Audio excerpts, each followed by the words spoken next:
is that? Did he come down from heaven? I took it back away. All right, good morning, folks. We are at 9:02, so, and we have, I believe, in excess of 200 slides to get through this morning. Once you get out while the sun is still shining, just to get started. Just a little bit of housekeeping. We do have coffee, non-dairy creamer and sugar, as well as some donuts in the back. Please feel free to help yourself. Bathrooms, if you go right out this door, the men's room is just a slight jog to the right. The women's room is just a slight jog to the left. But thank you all for coming out. I think this is one of the bigger sellout crowds we've had in a couple of years. We have high expectations. There we go. And you don't even have popcorn. Don't have popcorn. A fun fact, one of my jobs before this was I worked at a gourmet popcorn factory. Very poppin', so.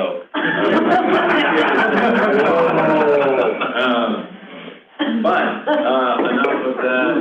If you guys wouldn't mind, let's start by doing a quick round of introductions. Steve, would you mind kicking us off? Sure. Steve Williams, MPO Division 14.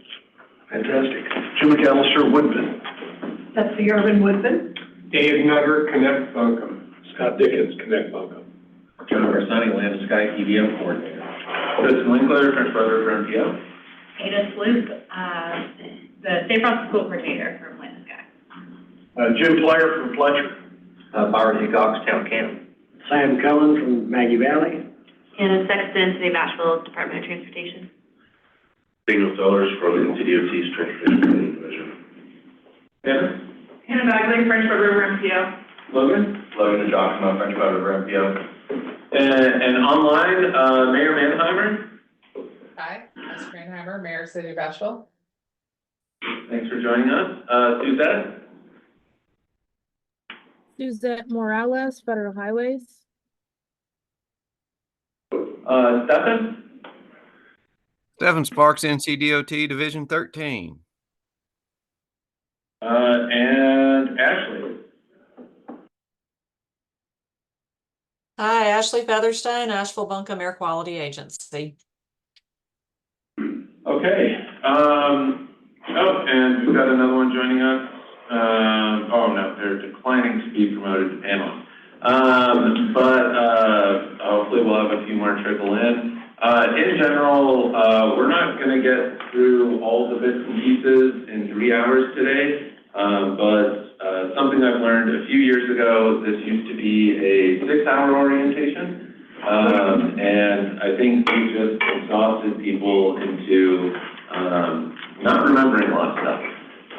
So today we'll just go through, I think, a lot of high-level stuff, but I think anything that you're interested in, we can make this more of a discussion, although, again, we've got 200 slides, so if we go too deep in the weeds, I will do my best to pull us out. With that, let's get into the slides.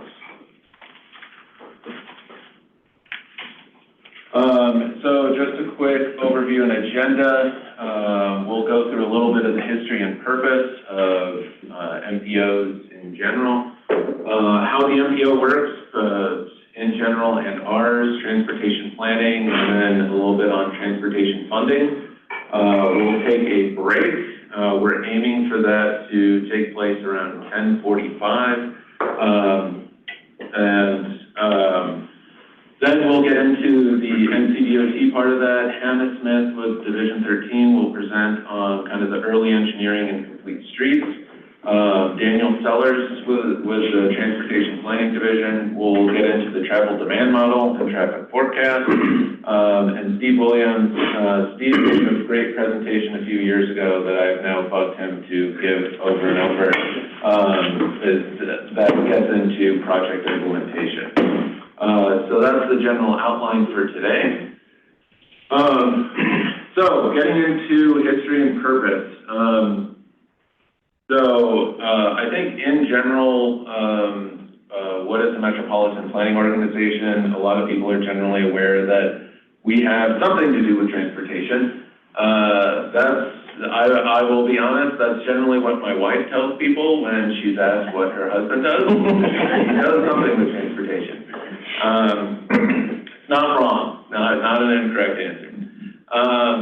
But to kind of try to put it into a nutshell, a Metropolitan Planning Organization is the forum for cooperative transportation decision-making for the metropolitan planning area. That is the most eloquent sentence to take from the federal regulations regarding metropolitan planning that I think kind of sums things up.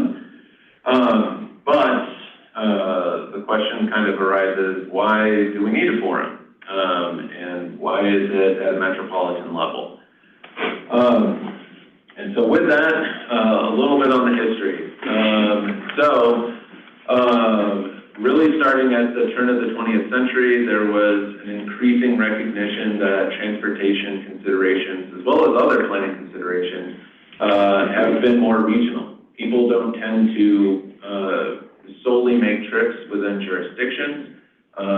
The travel within regions, there's a lot of economic reliance, as well as other types of social reliance that are going on. Also, the federal government, as it started getting more and more into the transportation realm after World War II, President Eisenhower came back from the European theater, very impressed by the German Autobahns, set forth on a big expansion in infrastructure spending, particularly in highways. But as that expansion in federal funding started to take off, a lot of what the federal government started to learn was that it wanted its funds to go towards projects that were in a plan, not just dumping money and having people figure it out willy-nilly, but having a plan for those areas to make sure those funds were being used well.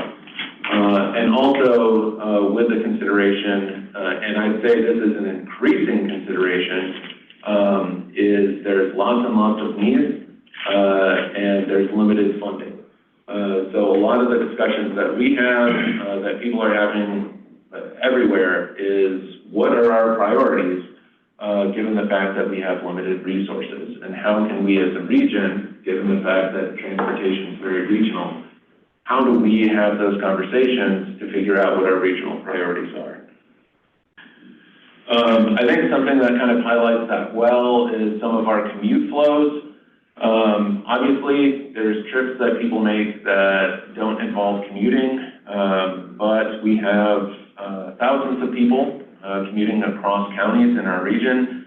And the largest is Henderson County residents going into Buncombe County for work, more than 12,000 residents per day. That's a lot. And to note, our region is getting more regional.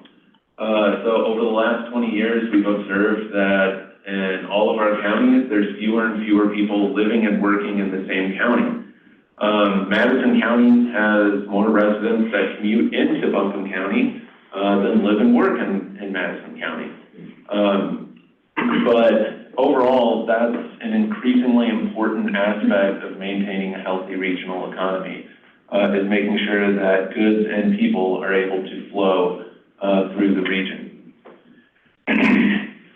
But another part of history that I think played a role in having the federal government lean more on regional conversations was a number of what's called freeway revolts, or essentially conflicts between state and local agencies, or even down to a neighborhood level, that was really requesting better coordination and planning. And so a lot of those happened. There's a long history. There's a lot of great documentation on a lot of the issues that came out of that. But there's an increasing recognition that just having a few guys draw a highway through different neighborhoods was not an ideal way to expand the country's infrastructure. having more of a regional conversation, more planning was important. And so in 1962, President John Kennedy signed the Federal Aid Highway Act, and that's really where we saw the first requirement for urbanized areas of 50,000 or more to have a 3C process. We'll bring this up a few times, but that's really kind of the heart of metropolitan planning. A 3C process, continuous, comprehensive, and cooperative. The federal government wants to make sure that there's a process kind of following that intent in the different metropolitan areas.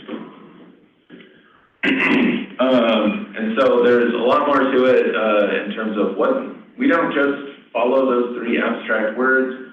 In terms of how we implement the 3C process, that really means developing plans as cooperatively as possible, updating those plans semi-continuously,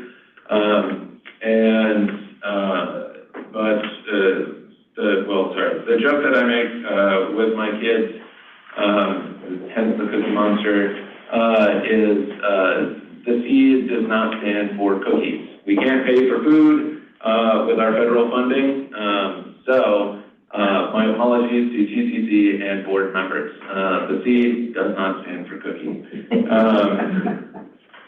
So again, comprehensive, cooperative, and continuous process to maintain kind of the 3C process. And we will get more into the weeds on what exactly that means. I preempted my own joke, damn it. All right. So, getting into some of the major legislation since 1990, since there has been a fairly large shift in some of the federal transportation policies. In 1991, I won't read through all of these, but in 1991, with the introduction of ICE, the Intermodal Surface Transportation Efficiency Act, there started to be more of a recognition of multimodal needs, and the fact that federal transportation funding started to have an increasing number of eligibilities to help address multimodal needs. In 1999, North Carolina mandated a comprehensive transportation plan. That's something some of you may be aware of. Our region has a comprehensive transportation plan. That is a state requirement, not a federal requirement, but it's something that has played a pretty big role in transportation planning in North Carolina. And then fast forwarding, I'll go to 2021, the Infrastructure Investment and Jobs Act, also known as the Bipartisan Infrastructure Law. That's kind of continued a lot of the trends that we've seen since the 90s. More funding towards other modes of transportation. And one shift we'll talk about a little bit later is an increasing amount of funding in discretionary grants. There's generally two types of grants that we see. A lot of the transportation funding that comes through is formula funding, meaning there's a formula that determines how much different areas get. But with the infrastructure or the bipartisan infrastructure law, we've seen a large increase in the discretionary grants coming through the federal government.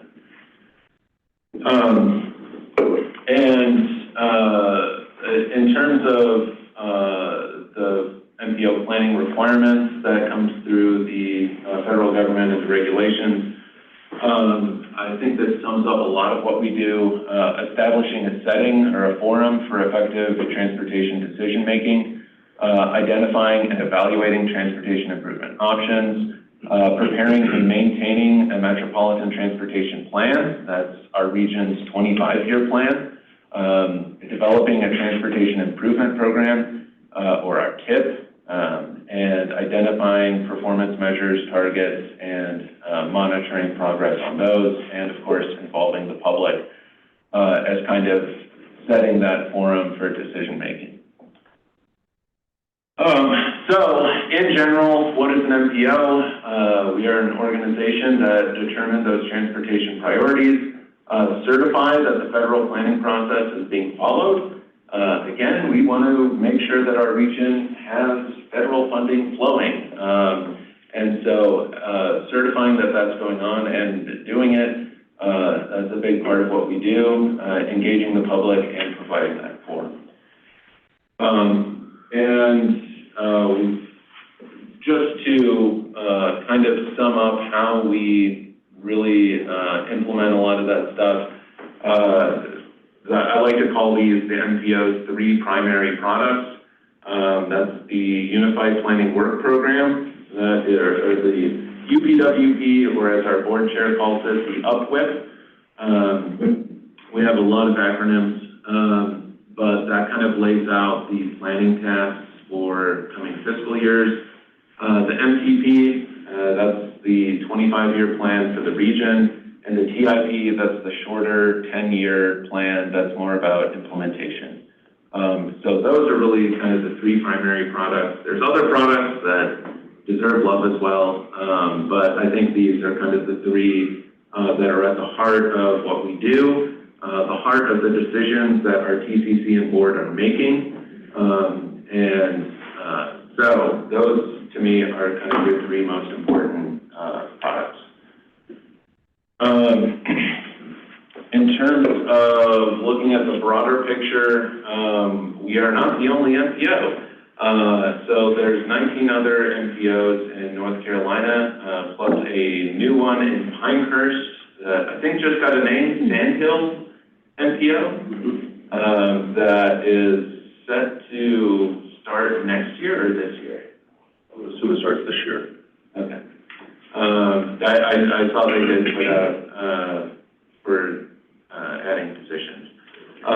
But there are a number of other MPOs across the state. The areas that are not covered by MPOs in North Carolina are the rural planning organizations, or RPOs. I'll just point out that that's somewhat of a luxury in North Carolina. There's not every state has RPOs. And so across the entire state, we do have planning organizations that help with the transportation coordination. And to point out, there's more than just one type of MPO. There's also the bigger MPOs, bigger kahunas, known as the TMAs, the Transportation Management Areas. Those are MPOs with a population of over 200,000 in the urbanized area. The great thing about that, and we are a TMA, is we get more funding. So we'll get a bit more into that, but a lot of the local projects, especially the local greenway projects that we have going on, those are funded thanks to us being a TMA. We get more funding. However, that comes with greater funding comes greater responsibilities, and so we do have additional planning, such as the congestion management process, that we're required to maintain. And to point out, North Carolina, even though it has a relatively small percentage of its population in urban areas, that percentage has been growing pretty steadily. I think last time I checked, 51% of North Carolina lives in the various TMAs around the state. So to get into how the MPO works, and specifically how our MPO works, we will first jump into the MPO planning area. So how do we determine the various squiggly lines that make up the MPO's planning area? Hopefully you can see that it is the green mint color over the 5-county region. It does not, it is not the most intuitive of planning boundaries, but there's a reason for that.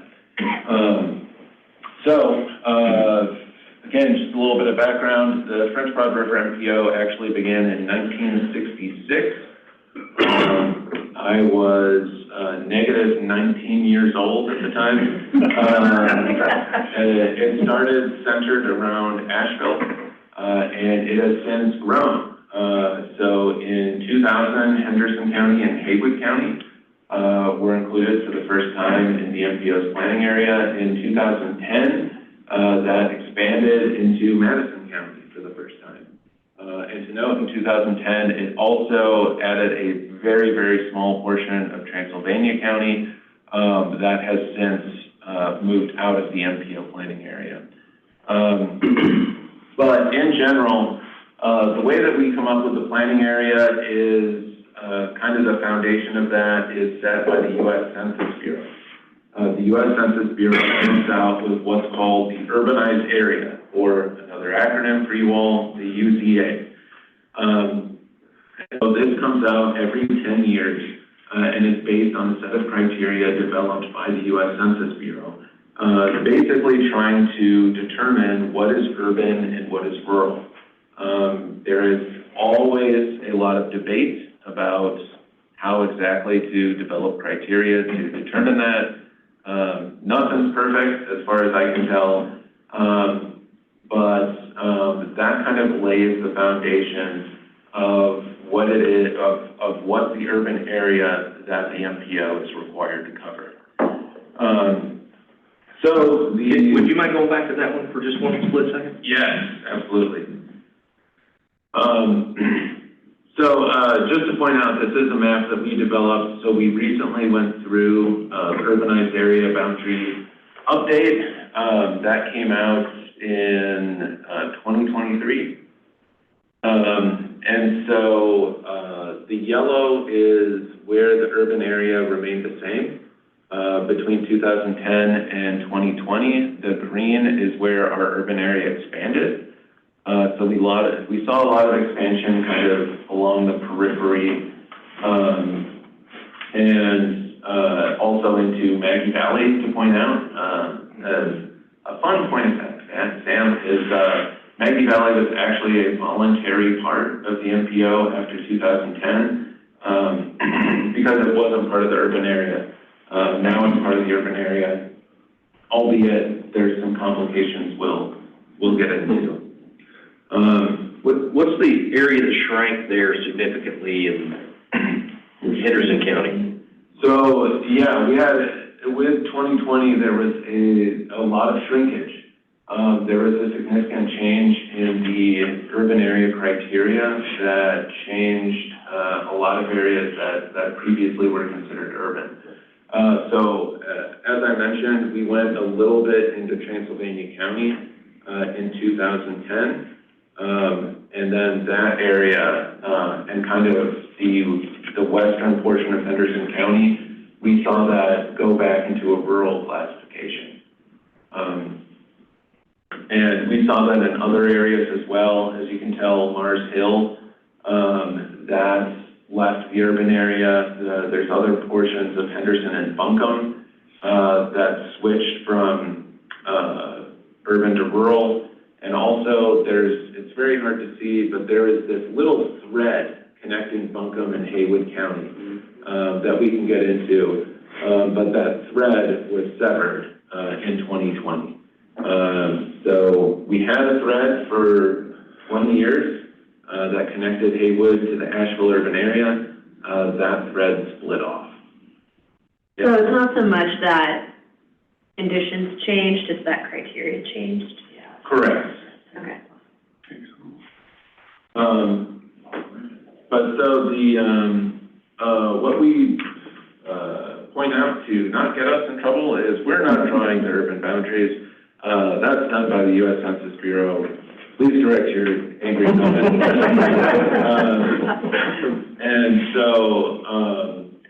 But in terms of how the urban area plays into what the MPO determines as its planning area, is that the urban area we have to cover. So anything that is Asheville urban area, that has to be part of the French Broad River MPO planning area. But that is at least. The second part of that that's important is what we consider more of the negotiable part. And and that is in addition to what is the urban area, we shall encompass as also the area expected to become part of the urban area in the next 20 years. And so that's a very important part that we had a lot of discussions about over the past year to work with our local governments and try to figure out what is it that's going to be part of the urban area in the next 20 years. That should be part of the MPO planning area. So that's generally how we got to our planning boundaries. We took the urban area and we kind of added what was expected to become urban over the next 20 years. To get a little bit more into some of the changes to the 2020 criteria, this is fortunately still fresh on my memory. There were a whole lot of changes that were made. After 2010, there was an increasing number of people saying that the Census Bureau was identifying too much as urban. Essentially the urban areas everywhere were going further and further out and gobbling up what people considered to be rural. And so in 2020, they made a number of changes. And so for us, there were kind of, I'd say, two major changes that really impacted us. One was the shift of utilizing population density for identifying urban areas to utilizing housing density. For us and some of our areas, that's really important because we have a lot of secondary homeowners. We have a lot of investment properties.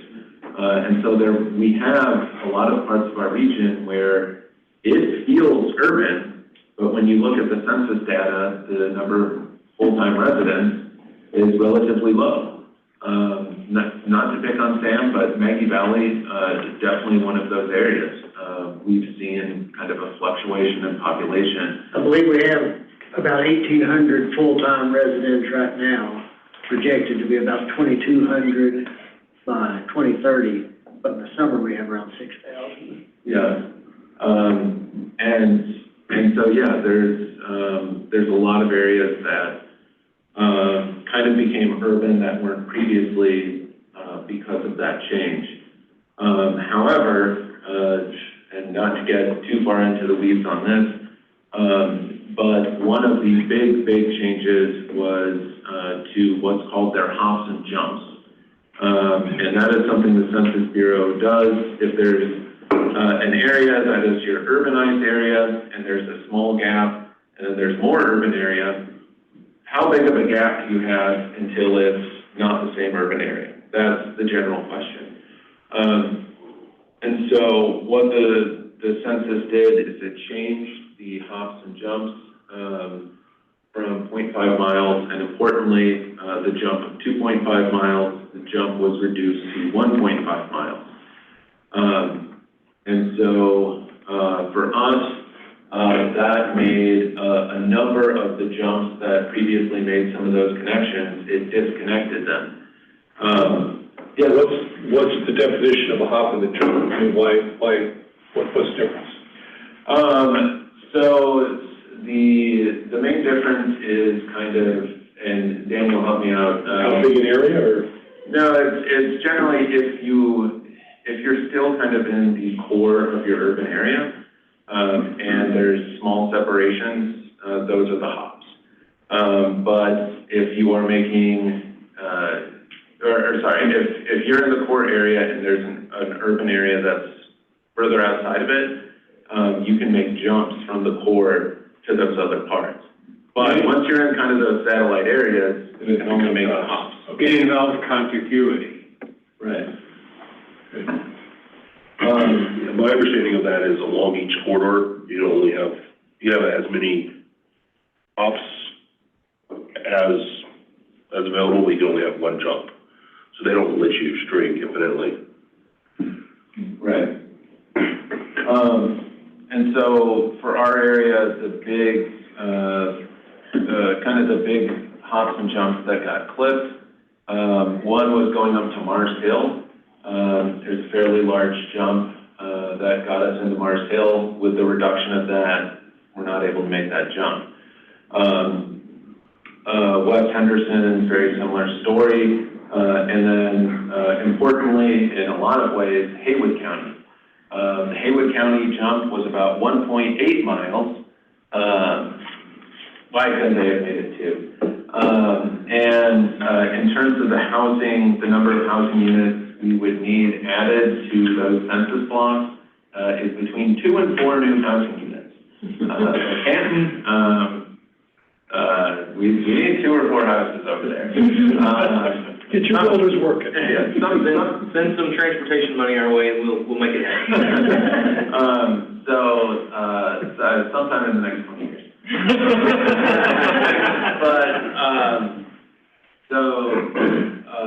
But again, kind of the important thing though is with those changes, we have to consider what is going to reconnect to the urban area over the next 20 years. And so for us, Haywood was kind of a no-brainer. You need 2 to 4 new houses in an area that's building a lot of houses. That seems likely. Mars Hill, based on our projections, they were also likely to come in, although somewhat less obviously. But we did have conversations with our member government of basically, if there was an argument to be made to not come back in, we had those discussions. But fortunately, everyone requested to stay in the MPO. And just to point out, even with the severings of hops and jumps throughout our region, our urban population still increased, going from 280 to 285. So we saw 1.83% in urban population.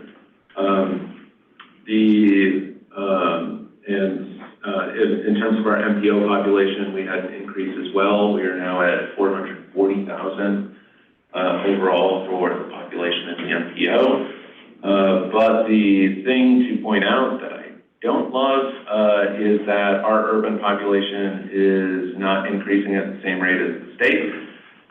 So there's some considerations there. There are some funding sources that are based on how large your urban population is.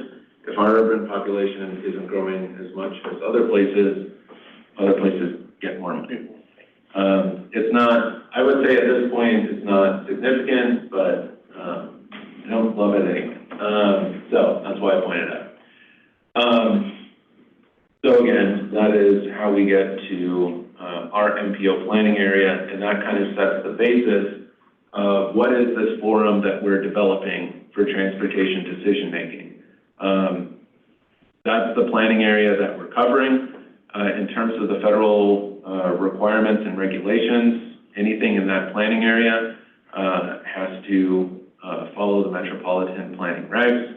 And in terms of kind of the board makeup and membership that we have, the planning area is what is kind of our starting point for determining that. What do you think is the most serious deficiency of this way of doing things? What do you mean by that? Well, is there 1 or 2 issues that seem to be particularly irksome as one goes through these steps that may possibly, it seems, in the future require change? I mean, I think the changes to urban and rural area, the definition of urban and rural, I think it makes sense for those to be reconsidered every 10 years. The thing that I don't think people totally realize is that federal funding is really difficult to deal with. And if you are shifting your definition of areas from urban to rural back and forth, I would say, especially in the case of Haywood County, that is for some staff, especially local staff, that is a big shift. So one of the biggest impacts that we're trying to work through with these changes is that Haywood County came on board as an urban transit system after the 2010 census. That means they were able to get urban transit funding. It's taken a long time to help them develop their system, to be fully eligible, to fully understand. For us, it's kind of been heartbreaking that it feels like once things got in place, that shift took them out of the urban area, and now they're not eligible for those funds. And so it's been a lot of work from a lot of different people to help kind of make that shift, and that work is kind of, I won't say going down the drain because money has been flowing, but it's a big, burdensome shift. And so I think to me, having those shifts, it's not, it has impacts, and I don't think people always fully realize that. You know, you had a 25-year plan, and 10 years into your 25-year plan, part of the plan is gone. Right. So, I mean, to get more specific, Haywood County, as part of being an urban transit recipient, they had to develop a fixed route. So we worked with them, we helped them develop a fixed route, and fixed routes are expensive. You have people driving constantly, buses and vans moving constantly. There's requirements for paratransit, but it comes with additional funding.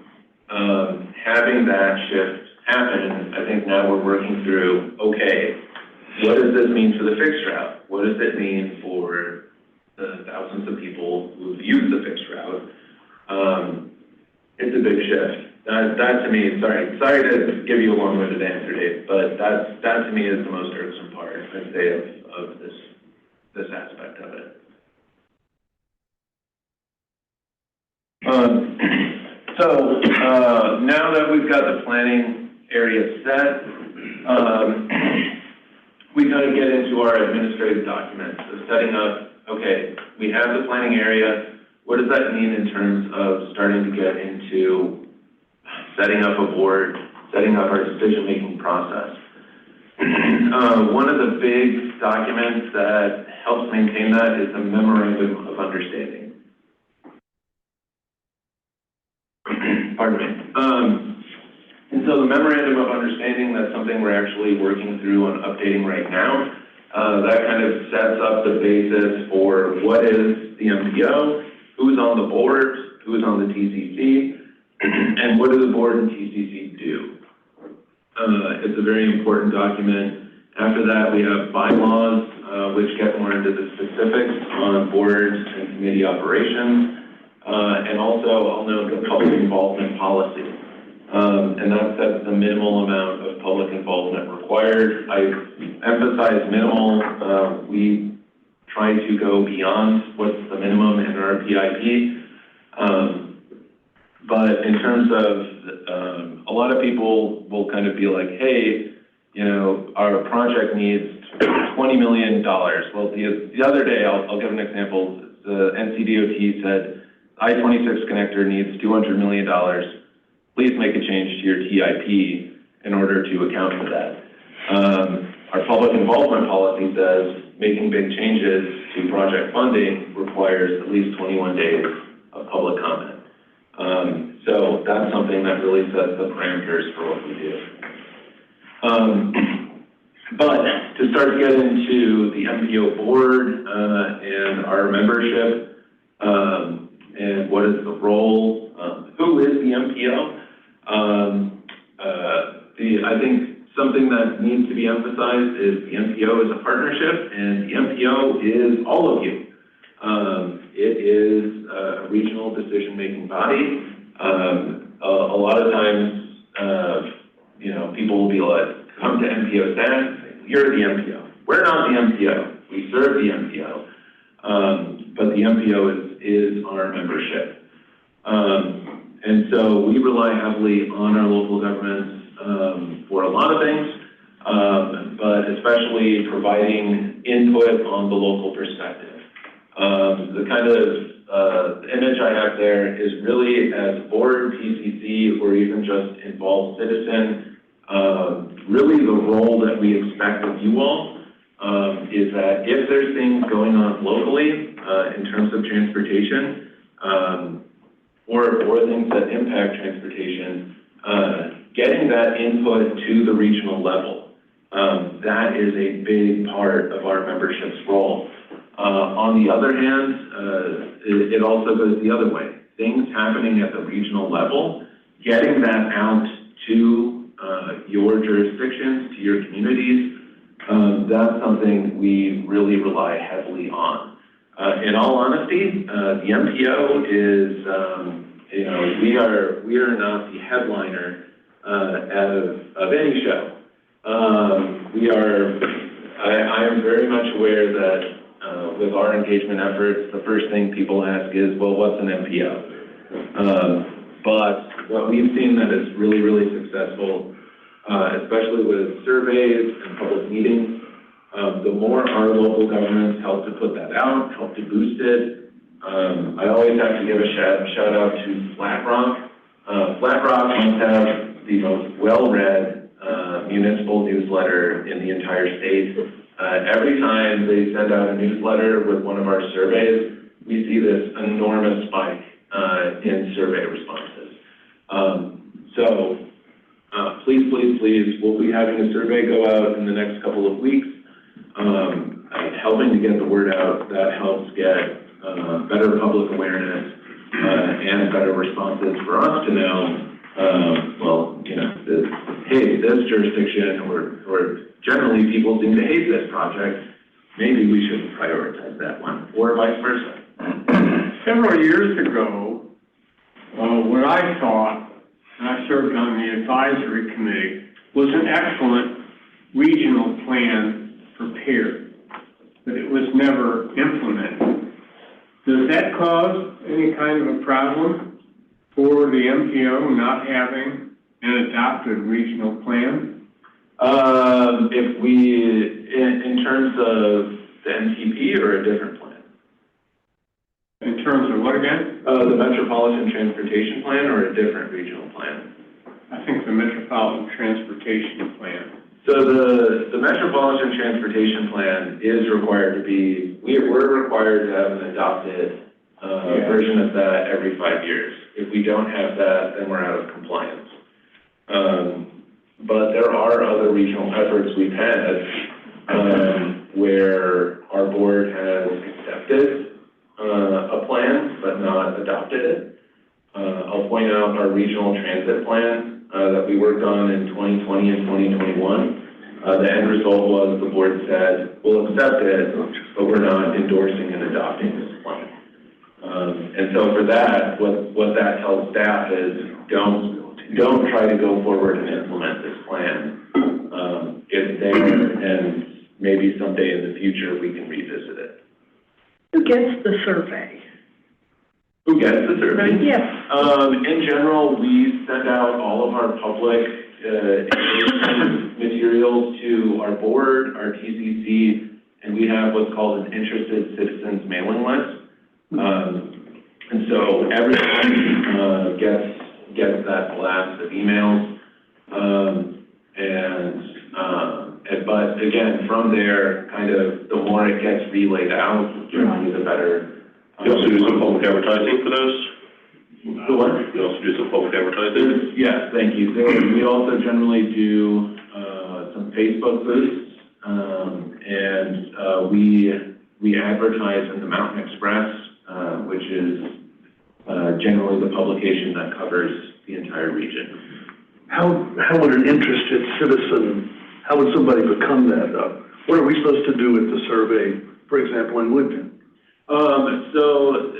In terms of the survey, however our municipalities tend to disseminate their information, we just ask that, if you all could forward that to your list, if the town has a newsletter, providing it that way. Yeah, I mean, it tends to differ based on the local government. Okay, thank you.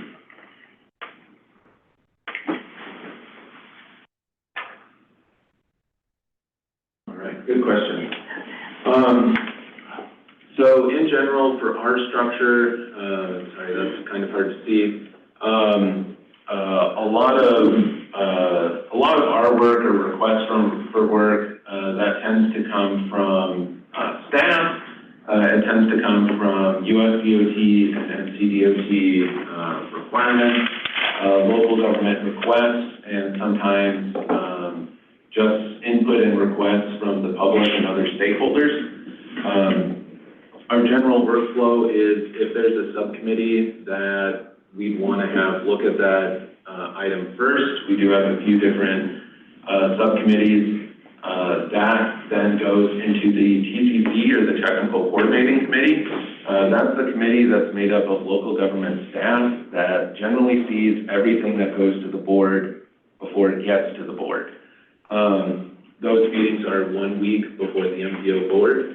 And then from there, the folks that ultimately make the decisions, that's the MPO board, which is primarily elected officials.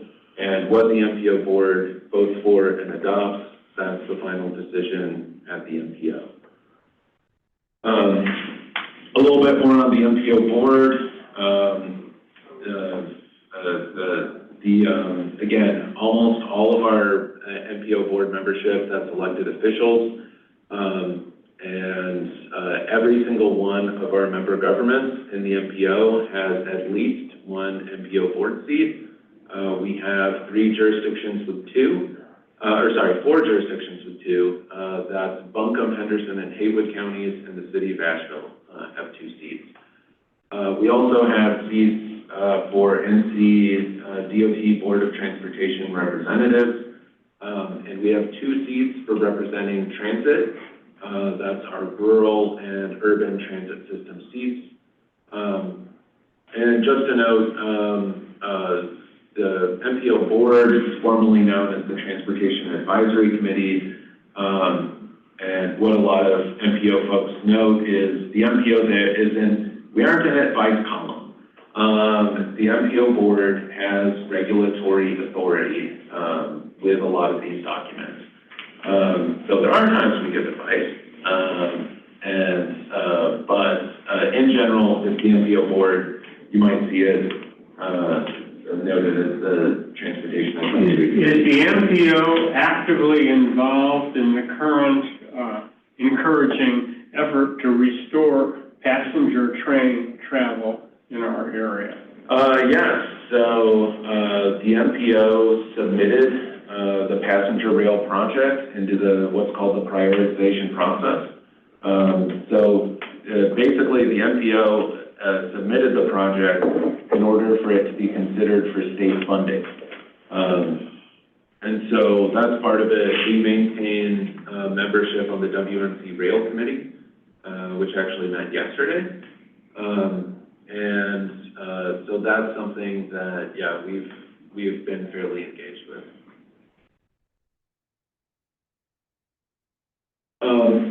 This is what I like to call our honeycomb. That kind of shows the breakout of the various board seats at the MPO.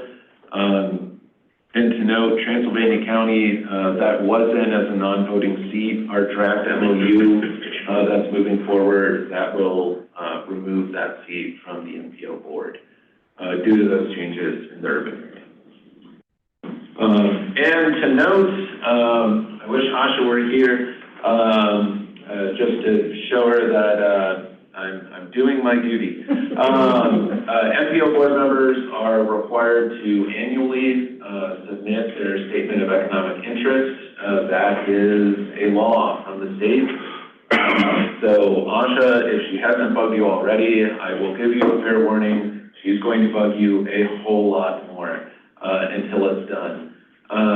If our MPO board members who don't have this done, just to lay out, you are subject to fines and I believe a misdemeanor if you attend meetings without doing your ethics work.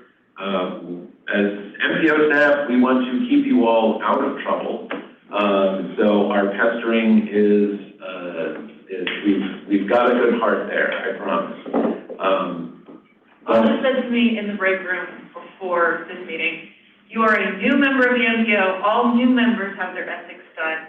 It is returning members that a few people don't have their ethics done. Right, so, I have fully authorized Asha to begin email reminders as frequently as needed. Again, to keep our board members out of trouble. Just a little bit on the TCC. The TCC kind of mirrors the MPO board, but I'll note that there's additional seats that kind of go beyond what the board has.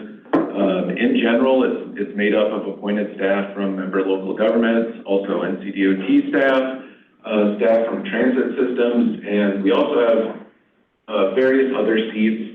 Ashley Featherstone, who's on the call, she represents air quality interests for Western North Carolina. That's a seat on the TCC, and we are looking at adding a number of seats through the draft MOU, including freight, rail, and vulnerable road users. In general, the responsibilities of the TCC are to advise the board on upcoming decisions. So we request that the TCC make recommendations to the board, and we have those recommendations for our board to go through. And in bold, I'm not sure what got into me, but we recommend coordinating between our TCC and board members. We have noticed that that's something that's very effective. TCC members, well, I know some of our TCC members have meetings with their board members between the TCC and the board. I will just say we can kind of tell. There's a lot of times people will either call us ahead of time to get more specifics or come into meetings with a little more specifics already known. So just to note, I think that's something that is very effective.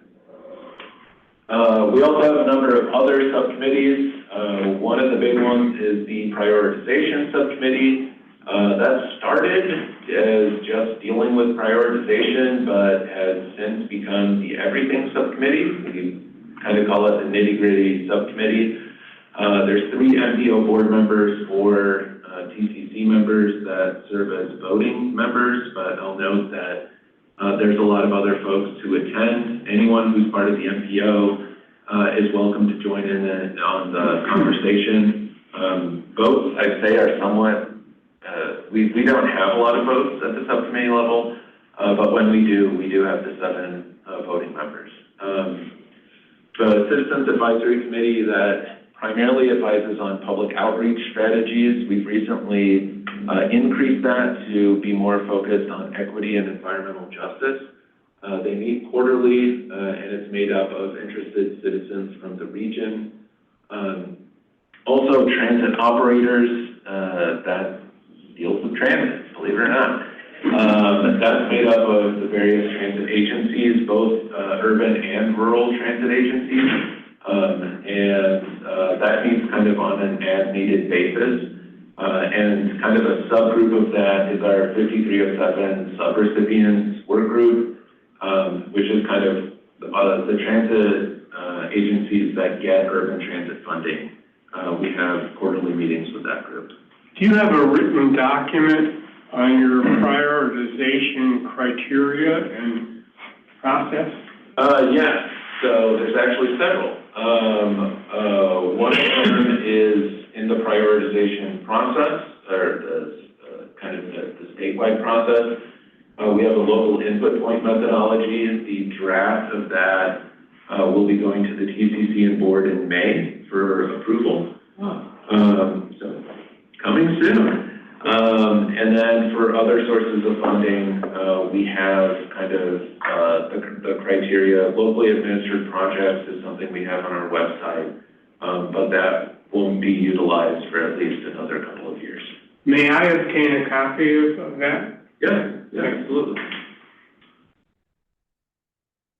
And then there's MPO staff. So our main job is supporting the board, TCC, and subcommittees, helping to develop plans and prioritize projects, doing policy research, public outreach, data maintenance,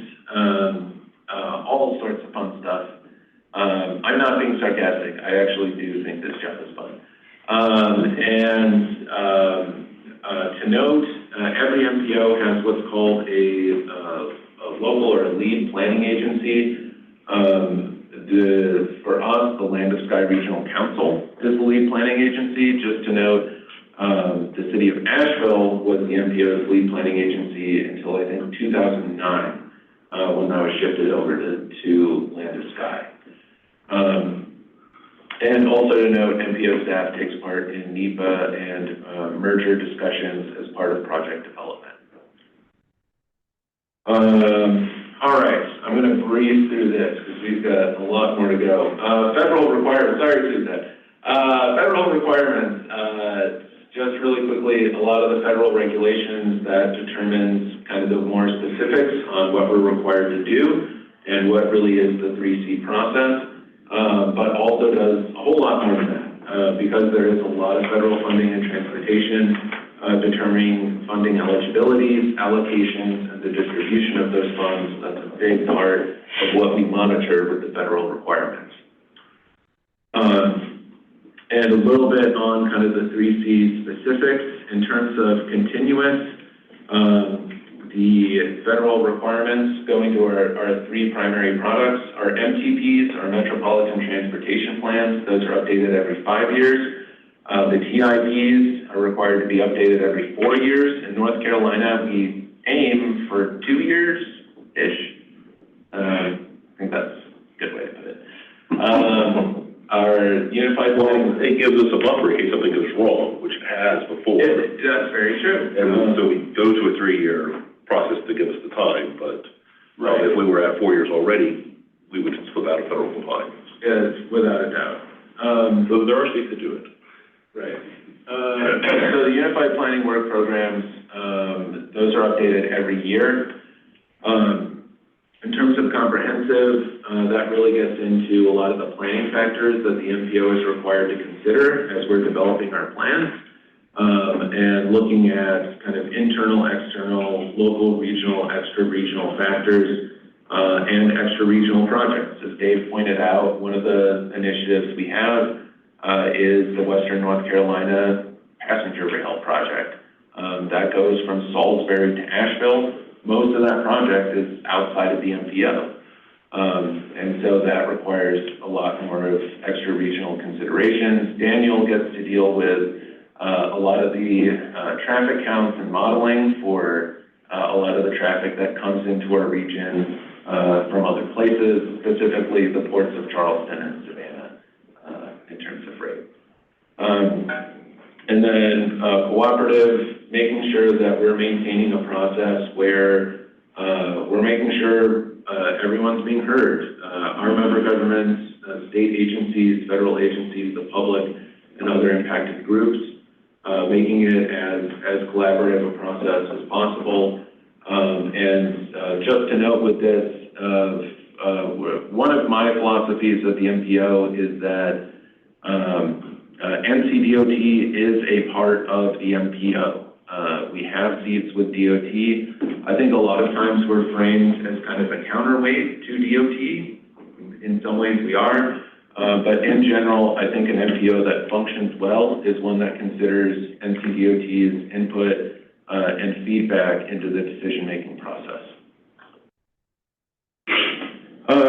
A little bit on planning factors. I won't read through all of these, but the planning factors are what MPOs are required to consider in developing our Metropolitan Transportation Plan. One of the new ones that I am very excited about is promoting consistency between transportation and housing patterns. Housing gets talked about a little bit in our region, if I'm not mistaken. And there's a whole lot going on with that I think goes under-discussed with transportation. Just to note, what we're seeing demographically is more and more low income and households without access to vehicles moving further from urban areas. To me, that brings a lot of transportation challenges to the forefront. If there's not housing access in our economic centers, how are we getting those people access to work? And how are we doing that with limited resources? That, to me, is not just a transportation question. It often is framed as one, I will say every month or so, I get an email that's like, why can't we just extend bus routes all over the place? That costs a ton of money. Not to mention extending bus routes without adding frequency is likely to make fewer people ride the bus that were previously. Also, performance-based planning, that's another requirement that is relatively new. This is something I think we're still, we've had some good debates on this at the MPO. I think most recently last month with our safety targets that were set. But in general, the idea of performance-based planning is very good. You look at the conditions and you look at the data that reflects those conditions in your region, and you're asked to say how you want those conditions to change over the next several years. And how do you make your investments to do that? If we're saying that we want to reduce the number of crashes in the region, how much do we want to reduce that by? And how do we do that? That's the idea of performance-based planning. I will say in North Carolina, it's a little more clunky. Not just in North Carolina, I'll note that we aren't really tying our performance targets to funding. And so that is something we can quite a debate on, but that's a difficult thing at this moment is how do we set these targets if they aren't really changing how we program our funds. I still think there's a planning point of recognition there, but it definitely is something that I think will be looked at more in the future. And also in terms of working with our federal partners, we do have a certification review that's required every 4 years. And that is the process that makes sure that the MPO is doing what it's supposed to do. And so they go through, they provide recommendations on ways for us to improve our work. They provide commendations on things that we've done well. And if there are things that we are really, really not doing well at all, then there's findings. So our last certification review was completed last week. So it is fresh on the MPO website if you want to check it out. I will say there are no findings. There are a few commendations and a lot of recommendations that I think are really helpful. So thank you, Suzette. And in the interest of time, I'll just touch on this. One of the documents we're required to do as a TMA is our congestion management process. That is a document that sets recommendations for how we address congestion in the region, as well as developing metrics to monitor congestion. This is something, I won't say it's worth a read, but this is something we've gotten commendations on. I actually got flown to Bend, Oregon, or Salem, Oregon. I went to Bend, Oregon after I did work in Salem, Oregon, to help their MPO with their congestion management process. Something we could do that's pretty cool with this is we modeled what are the walkable areas in our region and set a different congestion target for those more walkable areas with the recognition that we don't need all of our main streets having a wonderful, fast flow of traffic. Now we are going to get more into the meat of things. Planning for planning. The Unified Planning Work Program, or the UPWP, or UPWIP, that is one of our primary products. And the final version of the UPWP will be going to the TCC next week and the board the following week. So there's so much timely stuff going on. It's pretty nice. But in general, the UPWP that lays out what MPO staff is going to be doing. What are the planning tasks that we need to do? What's the amount of funding allocated per task? How are we paying for that? So what are the different funding sources we're using? special studies and potential corridor studies. All of those are listed in the Unified Planning Work Program laid out for the fiscal year.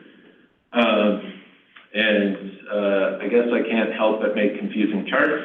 But in terms of the funding sources that are used, the MPO gets recurring planning funds, or PL funds, from FHWA. That's kind of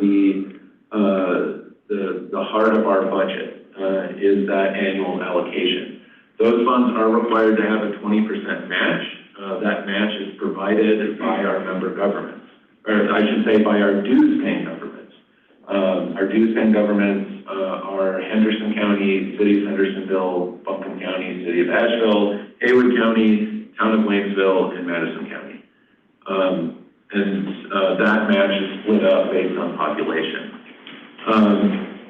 I'll note that there's not a ton of planning funds, so we tend to utilize another source of funds to help supplement that, kind of on an as-needed basis, but that's been needed for 8 years now. And so those are other discretionary funds the MPO has access to that we utilize for planning activities. This is your reward for being a TMA. That's our reward. We claimed our reward. Also to note are the metropolitan planning funds that come from FTA. Those do not go to the MPO. Those go to the City of Asheville.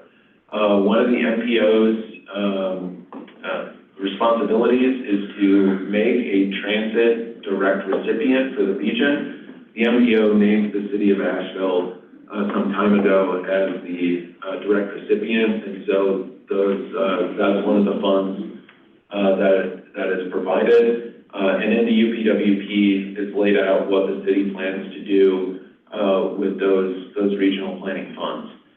I'll also note that there is another source of funding we don't utilize as much. That's the State Planning and Research Funds. So other MPOs, and especially RPOs, utilize those funds, but we're going to put together a good project. You indirectly use them because this is the funding we use to buy the AirDNA data for short-term rentals. Oh, great. Right. So these are funds that my branch has access to that we expend on behalf of MPOs, RPOs to do studies, or in this case, buy data. So this is where streetline data come from. This is where Woods and Pool or some sort of employment or Info USA data. Info USA, yeah. That's good to know. I didn't know we got our AirDNA. Just a fun point in fact that Daniel brings up.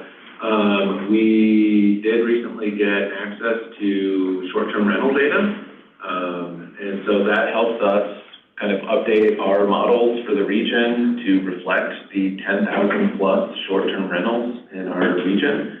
And so that's, to me, very exciting. There's limitations on our use of the data, but I think that'll help improve our travel demand modeling, and I'm very excited that we got to use those funds. Just a question, this is interesting. So 10,000 short-term rentals, how many hotel rentals? Rooms? Oh, I can't remember offhand. Okay. He's on. Well, I don't know how many rentals. I just know how many hotel rooms we have. Yeah. But yeah, your tourism or department or somebody should be able to know. And so just to, I won't go down that rabbit hole, but having access to that data, I think to me is important for our region, especially with that big shift that we've seen in the number of short-term rentals. Do we have access to that, to those numbers? Like locally, is it broken down by county and then by municipality by any chance? We can provide that by county and municipality. We can't provide the exact location. I signed a very scary agreement on that. But we can do it. We can break it down as small as, I think, by census block group. And so we can provide just how many short-term rentals you have by the various block groups in your municipality. Yeah, we'd love to see that. And we have some interesting, what do you call it, micro data on the individual short-term rentals. So if you're intrigued, how renting full houses or partial houses or full season or just seasonal. We have a good chunk of data. It's an extraordinary robust data set. That is to go ahead and ask and Ask you? ask. you. Yeah. Your GIS guy, yeah, Oh. John. And, at worst, we can say, no, we don't have that. But we actually have so much, it's easier just to go ahead and ask. Right. But anything planning related, data related, that's something that's reflected in the UPWP or special studies. And so, that is a very important document. Again, one of those primary products. In terms of the use of planning funds, there are actually a lot of different eligibilities. So we can do up to 10% engineering on feasibility studies. We have a lot of feasibility studies that we have funded through this program. Bike ped plans, socioeconomic projections, corridor studies, small area plans. I will just note, we need more corridor studies and small area plans, folks. A lot of people say we don't want plans that sit on shelves. I agree. I'd say in general, we're nowhere near having shelves that are getting dusty. We have a lot of projects that I think are somewhat in the near term where the possibilities of what those projects actually are range wildly. Also environmental justice studies, traffic studies, economic impact studies. The requirements are 20% local match, that's 20% of the total. And MPO and NCDOT are required to participate, and you have to go through all the different procurement and other requirements. Yes? Got a question from Mayor Mannheimer. A comment and a question. Okay. As of last time, there were 9,034 hotel rooms in Buncombe County. Who can we contact about getting the short-term rental data? Mayor Mannheimer, excellent data point.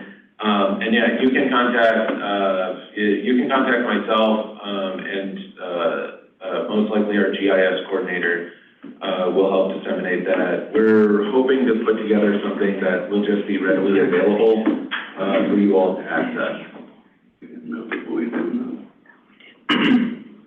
So, just digesting, I'm sorry. We spent a fair amount of money in Woodpen gathering that data. We'd be curious to see how it compares with yours.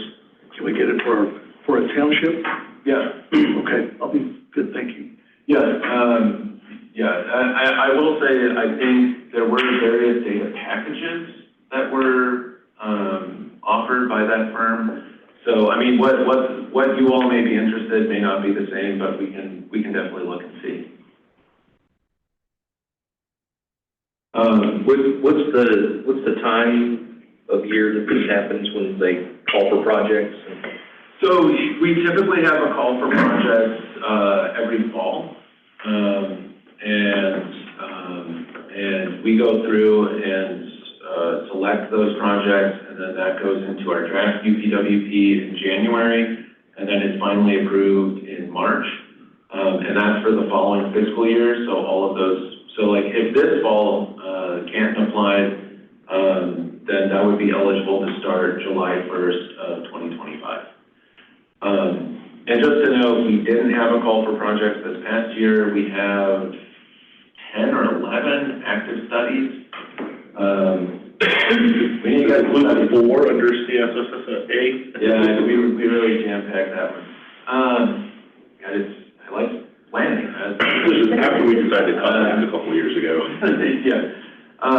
But we didn't hold one this past year. Hopefully we can get a few more off our books and hold one in this coming year. Tristan, I have a question Yes. about that previous slide. So under eligibility, bike ped plans, is that like a separate avenue that a municipality could pursue from NCDOT's like IMD Correct. program? Okay. So I will say I think it's especially advantageous for larger jurisdictions like Haywood County. We talked with them about their Greenway Master Plan, And basically their match was lower if they used our funds versus IMD funds. And so they went with our funds instead of IMD. But I will say for most municipalities, there's an IMD planning grant, utilize that thing. And our region has, so some folks at IMD have noted our region has used it just about more than any other region. And MPO staff is happy to help with the application. Just to show that we've done a whole lot of studies, this is only some of the ones we've done the last few years. And we've got a lot more coming. So some of the active ones right now, the Ridgecrest Greenway study in Black Mountain, the Reed Creek Greenway extension in Asheville, the Patton Avenue study in Asheville, Woodfin Weaverville Greenway study, that is going through procurement right now. So we'll keep you all involved. We'll also be kicking off our Buncombe County pedestrian plan and beginning procurement on that relatively soon. I gotta ask, did the Maryland diet, was MPO part of that process? It was. The MPO road diet, or the Merriman Avenue road diet was identified in the MPO's long-range plan back in 2015.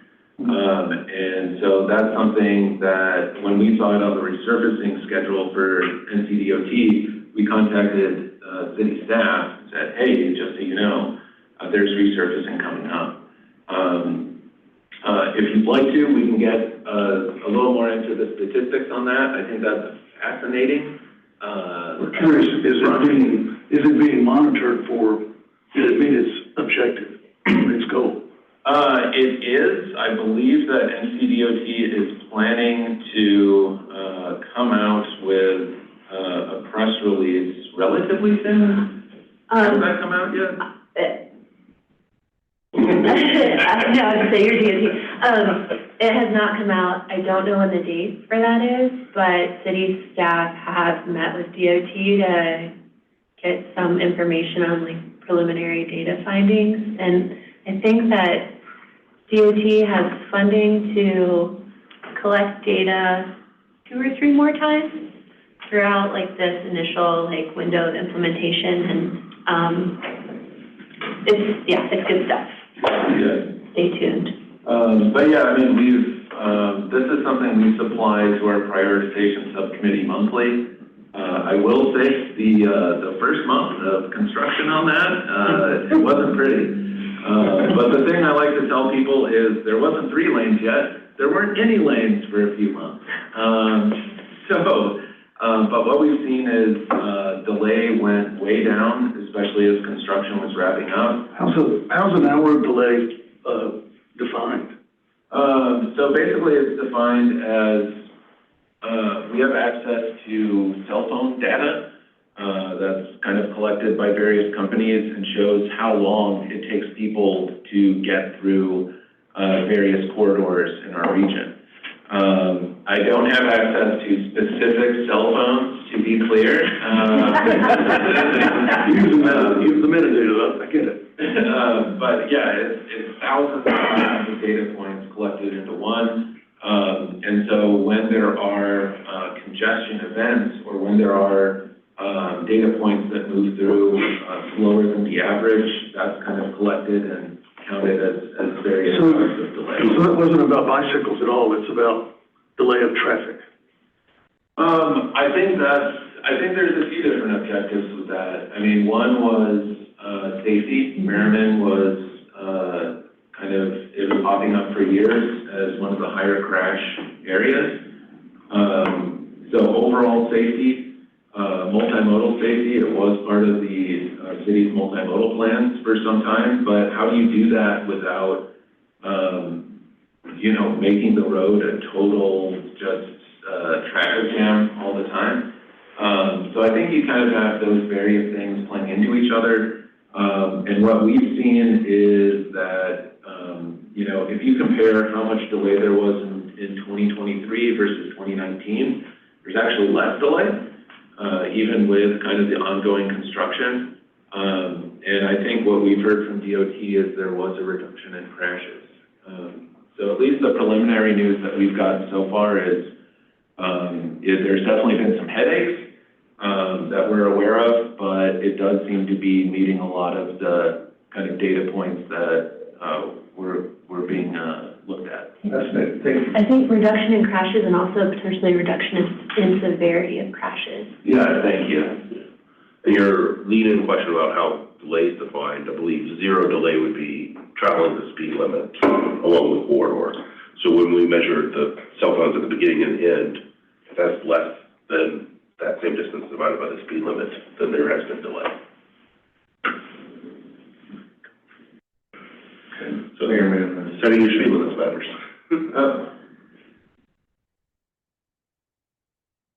Suzette says also eligible because of VIL is developing a housing coordination plan, address integration of housing, transportation, and economic development strategies. Great point. Thank you, Suzette. The UPWP, all in all, it's a very important document. It's a great source of funding, especially for planning activities, and telling MPO staff what it is you want them to do. And to note, as has been brought up, there's other planning funds that are out there. There's DOT bike ped planning funds, there's feasibility studies, and there's some discretionary grants out there with planning eligibilities. But all in all, I try to frame it this way for our board, as well as our TCC. Is the UPWP providing the resources needed to advance projects and enhance planning efforts? That's really the question that I think is important for our board as UPWP items come before them. All right, now getting into actual transportation planning. 2 important things to know that really need to be emphasized. One, transportation projects don't move quickly. I can't emphasize this enough. Most of the comments we get are, this project was identified in a plan 2 years ago. What are you guys doing? There's like a bazillion projects that have been identified in plans. So to point out, there's a ton of needs out there, and developing and designing and implementing projects, it takes a long time. Patience of Job. Yeah. 30 years. I mean, it is there. I will give a shout out. The Atista Trail in Henderson County is moving faster than any federally funded project I've ever seen. And when I bring it up with people, I'm like, yeah, it got funded in 2020, and they went to construction in late 2023. And people are like, that's fast to you? That is extremely fast with all the federal requirements. So that's something to keep in mind. So what was different about that project that allowed them to move that quickly? I mean, there's a lot. I will just say that having a ton of funding sources and having leadership that is very involved with General Assembly, DOT, helps a lot. But also, in terms of right-of-way, the right-of-way acquisition for that project is relatively simple. So It's got to be a big part of it. that is a big part of it. It helps the plan too. I mean, the right of way defines the plan. It is. I will note there's other projects that, even if that's not the hurdle, there's plenty of other hurdles you can run into. But that project has moved very, very quickly. But in general, projects don't move quickly. I do think that we've had a number of board members that I think have wanted to address this more, and I think that's a really good and important thing to address. But I'll note that, at least from my point of view, a lot of what needs to be addressed through that is at the national level with environmental permitting and things like that. Steve, that tends to take a little while, am I correct? Yes, which we'll get into, but I will add, and you guys have already touched on it for that, very few environmental hurdles, human, natural environment hurdles, because there's a railway there. It's also because it is a rail bed. As far as design goes, for the trail itself, most of the work's already been done. So, pretty straightforward. But the other thing to note is no project makes everyone happy. I have seen some of our board members, I think, drive themselves near insanity, trying to make every single person happy. I've only been here 10 years. As far as I'm aware, there is no project that everyone has lauded at the end, or at any stage. And so I think that's just something to keep in mind. I'm not saying that our job is to go out and make people unhappy. You know, I've got some very sad music I can play at MPO board meetings if that's what we wanted to do. But that's something to keep in mind, is that we can't just keep adjusting projects all the time to make people happy. Setting out purpose and need and trying to accomplish that is important. Okay, getting into long-range plans. This is a chart we lovingly call the onion. Draws some tears from time to time, but just kind of laying out the various steps in the planning process. The first is the statewide plan, or their 2050 plan. That's a very, very high-level plan. Then from there, that gets into the CCP as a comprehensive transportation plan that identifies needs. MTP, that gets into regional priorities. SPOT, or the prioritization process. That's the primary way that we determine what goes from long-range plans into what's actually funded and what's in the tip and stick. And then what's in the tip and stick starts getting into design and eventually construction. Just a teensy bit on the NC Moves 2050 plan. Again, that's a statewide plan that is very, very high level. That says things like, we want to improve multimodal transportation. We want to address freight bottlenecks. You don't get a lot of specifics at that level of plan. It's more about high-level priorities for the state to start to address. But getting into specific projects, really the first plan that we get into with that is the comprehensive transportation plan. With these kind of three acronyms, the CTP, the MTP, and the TIP, the horrible analogy that I've been making for years, because I can't find a better one, is that the three, to try to simplify it, they're doing various different things. The way I kind of liken it to is think about vacation planning. The first is you think of all the different places you want to go to. And that is kind of identifying your various needs. I would, love to go all over the world, love to go to New Zealand, Patagonia, etc.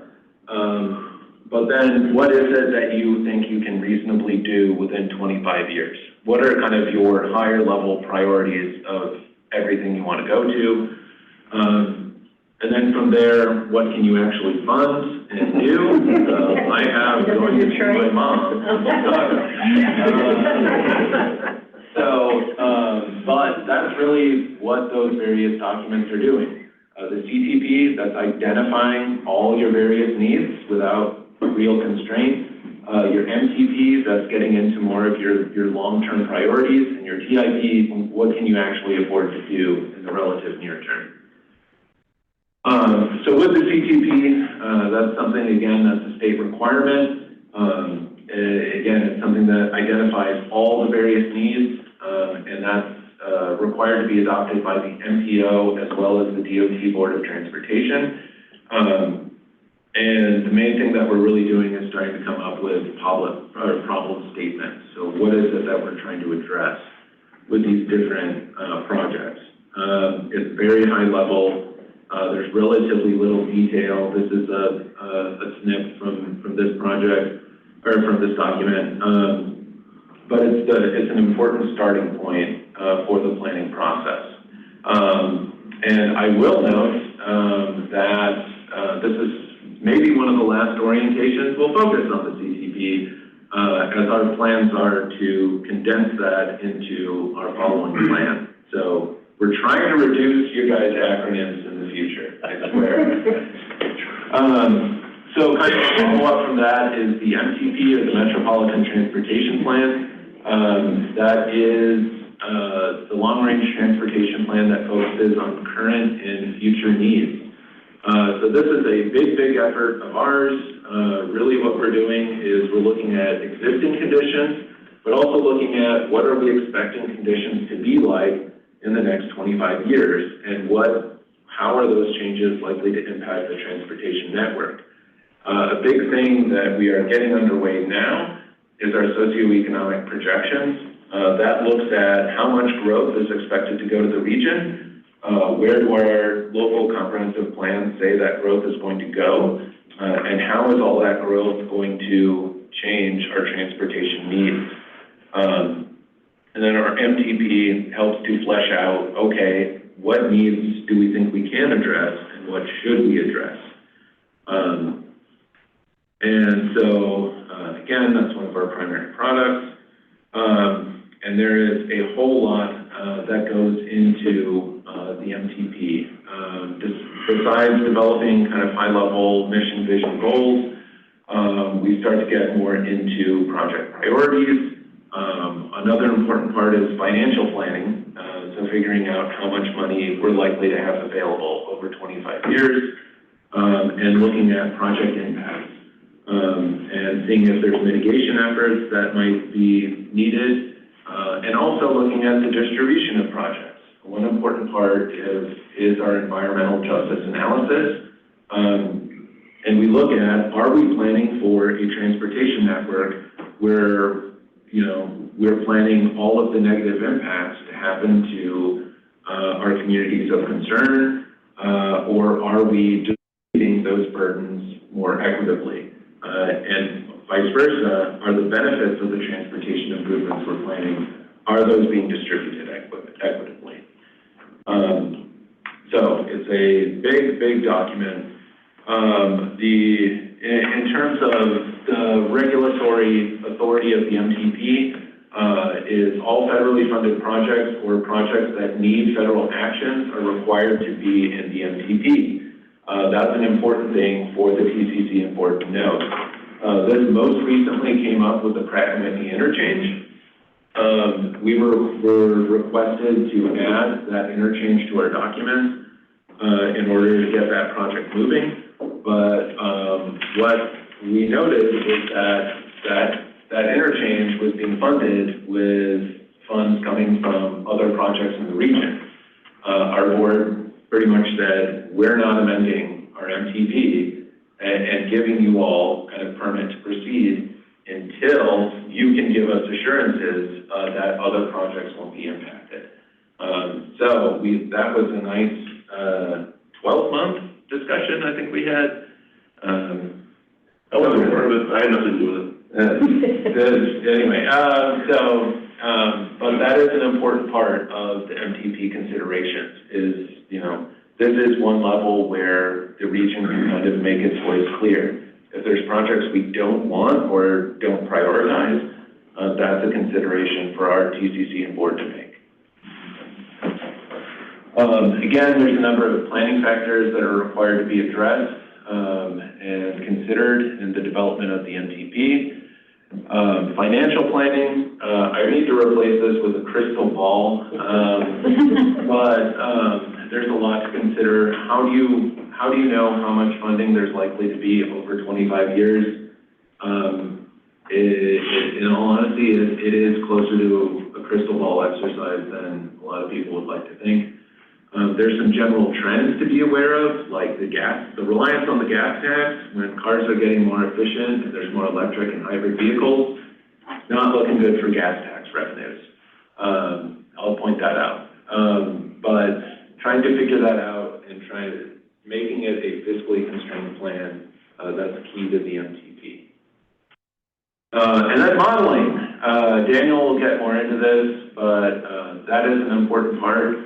As we develop our 25-year plan, that goes into the region's travel demand model. And so when DOT is making their traffic forecast or making project considerations, what they're supposed to look at is what's in the MTP and what's in the model.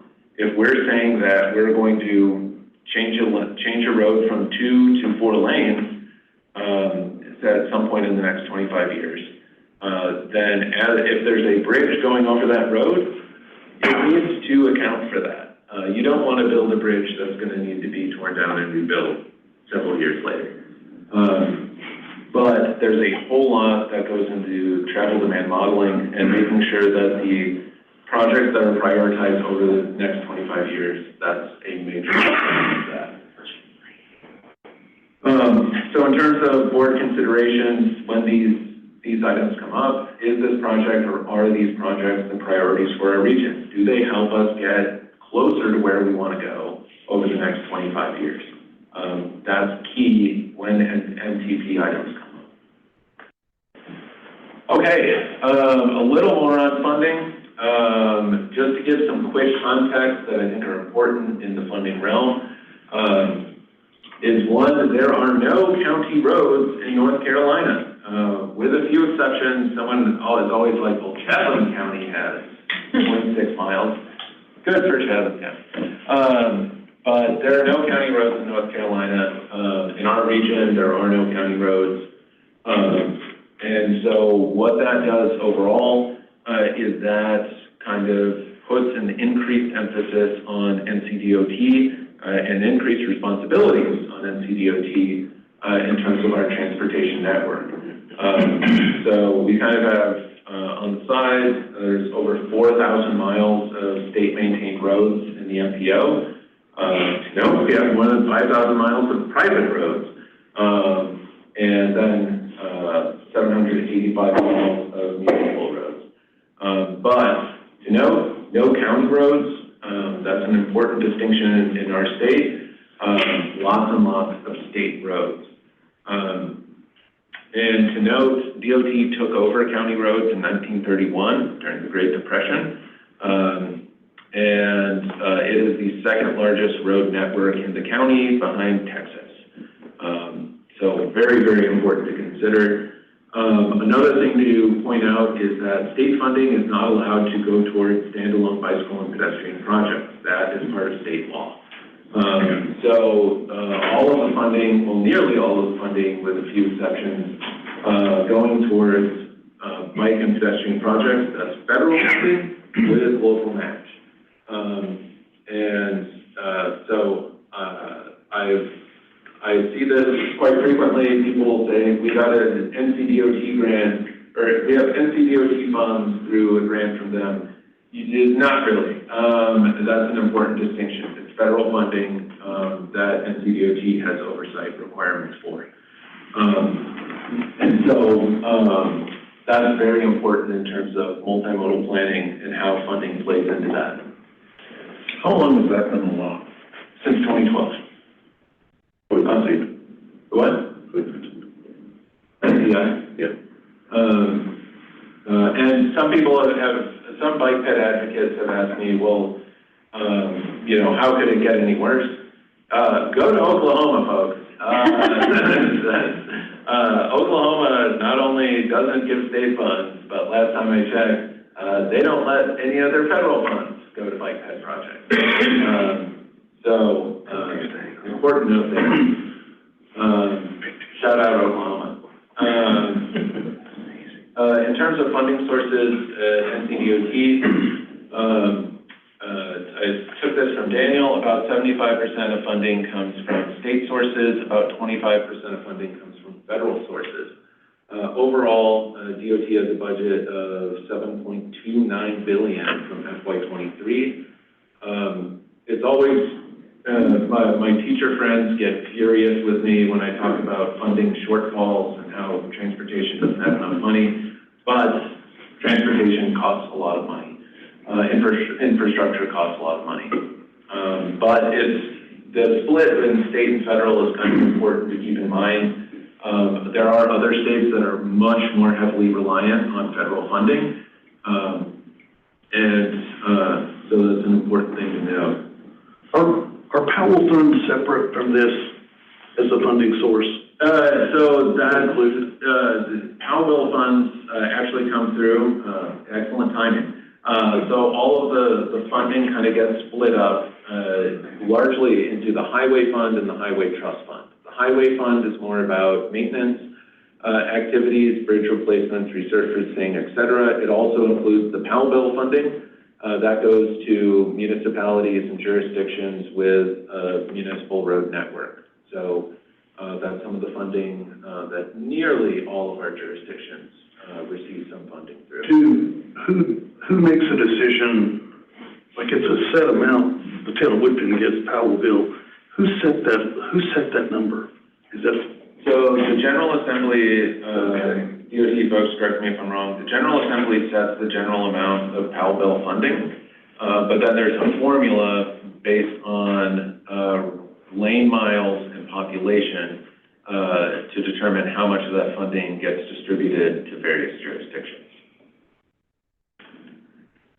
Okay, thank you. And then there's the Highway Trust Fund that focuses on those big capital improvements programs through SDI and prioritization, as well as some other sources. Is more crazy charts for me, but I think this is kind of helpful. So this is looking at the various funding sources and where they go in terms of the Highway Fund and the Trust Fund. I won't go through all of this, but to note, there's a whole lot of fuel tax in there. And again, that is a generally declining source of revenues for transportation. So there's been a lot of discussion about alternative sources. At the federal level, the fuel tax hasn't been increased since Herbert Walker Bush. So we've seen more and more federal funds getting transferred from general funding. What my mom, who doesn't drive anymore, points out is she's now subsidizing the highways she doesn't use. One thing North Carolina has done that I think is actually a good move is they've started transferring sales tax revenues that come to the state to transportation. So 2 years ago, that was introduced. 6% of sales tax revenues that come to the state are now transferred to transportation, either the highway fund or the trust fund. I think the first 2 years, it primarily goes to the highway fund, and then that shifts to the trust fund. But that is, looking at the big picture, that is part of the effort to try to get funding sources that aren't as reliant on the fuel tax. So, where does this funding go and what do we have to do with it? Primarily, the TIP and the STIP. One of our 3 primary products at the MPO, and that is where the majority of the funding that we're talking about is reflected in. The STIP, or the Statewide Transportation Improvement Program, that's a 10-year state and federally mandated plan. That's any regionally significant project is required to be reflected in the TIP and the STIP. Something to note is the federal requirement for TIPs and STIPs is that they be 4-year documents. NCDOT uses a 10-year document, so a little bit longer. The TIP and the STIP, if you look at the documents, they include funding, scope, and schedules for basically, again, all regionally significant projects. So almost are reflected. This is especially important for federal funding and projects with federal actions, but again, all regionally significant projects are required to be reflected. That is a very important thing to consider. As our board and TCC are looking at these different projects, what's in there as the scope? What is the project schedule? And funding considerations are very important for folks to keep an eye on. And so the kind of interplay that we have between the TIP and the STIP is the TIP is kind of set up as the region's version of the STIP. It's maintained by the MPO, and the TIP and the STIP are required to match. We can't have a slate of projects that are in the MPO's TIP and not have them in the STIP, or vice versa. All the projects in the TIP are required to be in the MTP, and we generally update the TIP and the STIP every 2 years.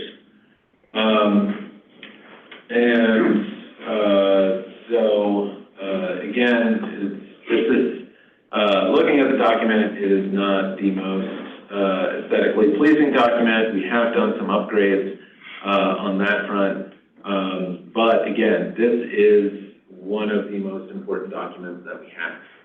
If a project is in there for a widening and folks don't want a widening, they want more of just an upgrade with complete streets, that's important to have that reflected in the TIP. Some of the changes, this is the primary way that you all will interact with the SIP, is there's amendments that are regularly brought to the MPO. And those amendments bring substantial changes in funding or scope. We try to bring them on a quarterly basis to not just barrage people every month, but things pop up. There's also modifications, just to note. Those modifications are generally smaller changes that are made. We still bring those to the board and the TCC for their awareness.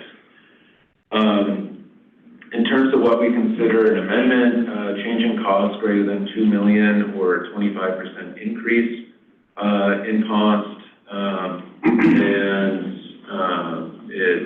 I won't go through all of this, but in general, major changes to schedule, cost, and scope. Those are required to go through our amendment process, which requires 21 days public comment, and a vote by the TCC and board. And the modifications, again, somewhat less of a big deal, but important for folks to be aware of. And now on to our dramatic slide with the TIP. One of the reasons that the TIP exists is there, again, to kind of give metropolitan areas a regulatory voice in terms of what's going on with projects. If there are projects that a region really does not want, we don't have to include those in our TIP. That essentially stops that project from moving forward. The kicker is that it's not just that project that stops. It essentially gets us out of compliance and all the projects in the region stop. It is I would say, it is kind of our red button that is there if something is really not going well. I don't think we've done this in the last, I think it's been about 10 years since the last time we pulled a project out of the TIP, but that is kind of one of the big powers of the MPO. Again, it has been something not to take lightly, but again, that is there as a consideration. If our region feels like what the state is envisioning is not at all in line with the local and regional vision. What happened in that case? So in that case, that was actually for the new Leicester Highway project further up the road. The discussion was basically that our region felt that there were other priorities that should be addressed before the new Leicester Highway widening. I think Sweeten Creek was one of the big things that was requested to be addressed instead. And so I think this NCDOT at that time, their leadership was like, well, you either take this project or you get nothing. The MPO pulled the project out of the TIP. It led to non-compliance and led to a prolonged discussion about the project but ultimately it went back in. And so, yeah, and in all honesty, I think I've only seen it happen, I think 3 times across the state. Sometimes it works out and the slate project changes, but a lot of times, you know, it does not go the way the MPO, I guess, had hoped it would. So, But we got dangerously close with the Pratt Whitney interchange. we did get dangerously close with the Pratt and Whitney interchange. We got dangerously close with a number of projects. So my general take is this is a red button that is more effective if you kind of put your finger near it. I mean, it is there. Again, you know, we have had other projects, Amboy Meadow in Asheville. That was initially slated as a 4-lane widening. We did a little of that around the button. And so, yeah, it comes up. And again, that's a power that MPO board members especially need to be aware of. I think Mayor Monheim had a question. She is just, She's calling. yeah, she said she has a session starting at 11. Thank you for attending, Mayor Mannheimer, if you're still on. And just FYI, the recording will be posted. Will the slideshow be available just in like a PowerPoint document that I can print out and have? It will. Okay. Thank you. All right, I'm running well behind my own schedule. Going really fast, funding overview. Even though there's the highway fund, the highway trust fund, a lot of the funding we deal with comes in kind of these different flavors and different acronyms. And to point out in terms of how that actually looks in terms of the amount of funds, spot, and prioritization, that's a whole lot of the funding. So really quickly with transit funds, there's a few different types of funding that the MPO plays a role in. The big one is the 5307 funds or the urban transit formula funding.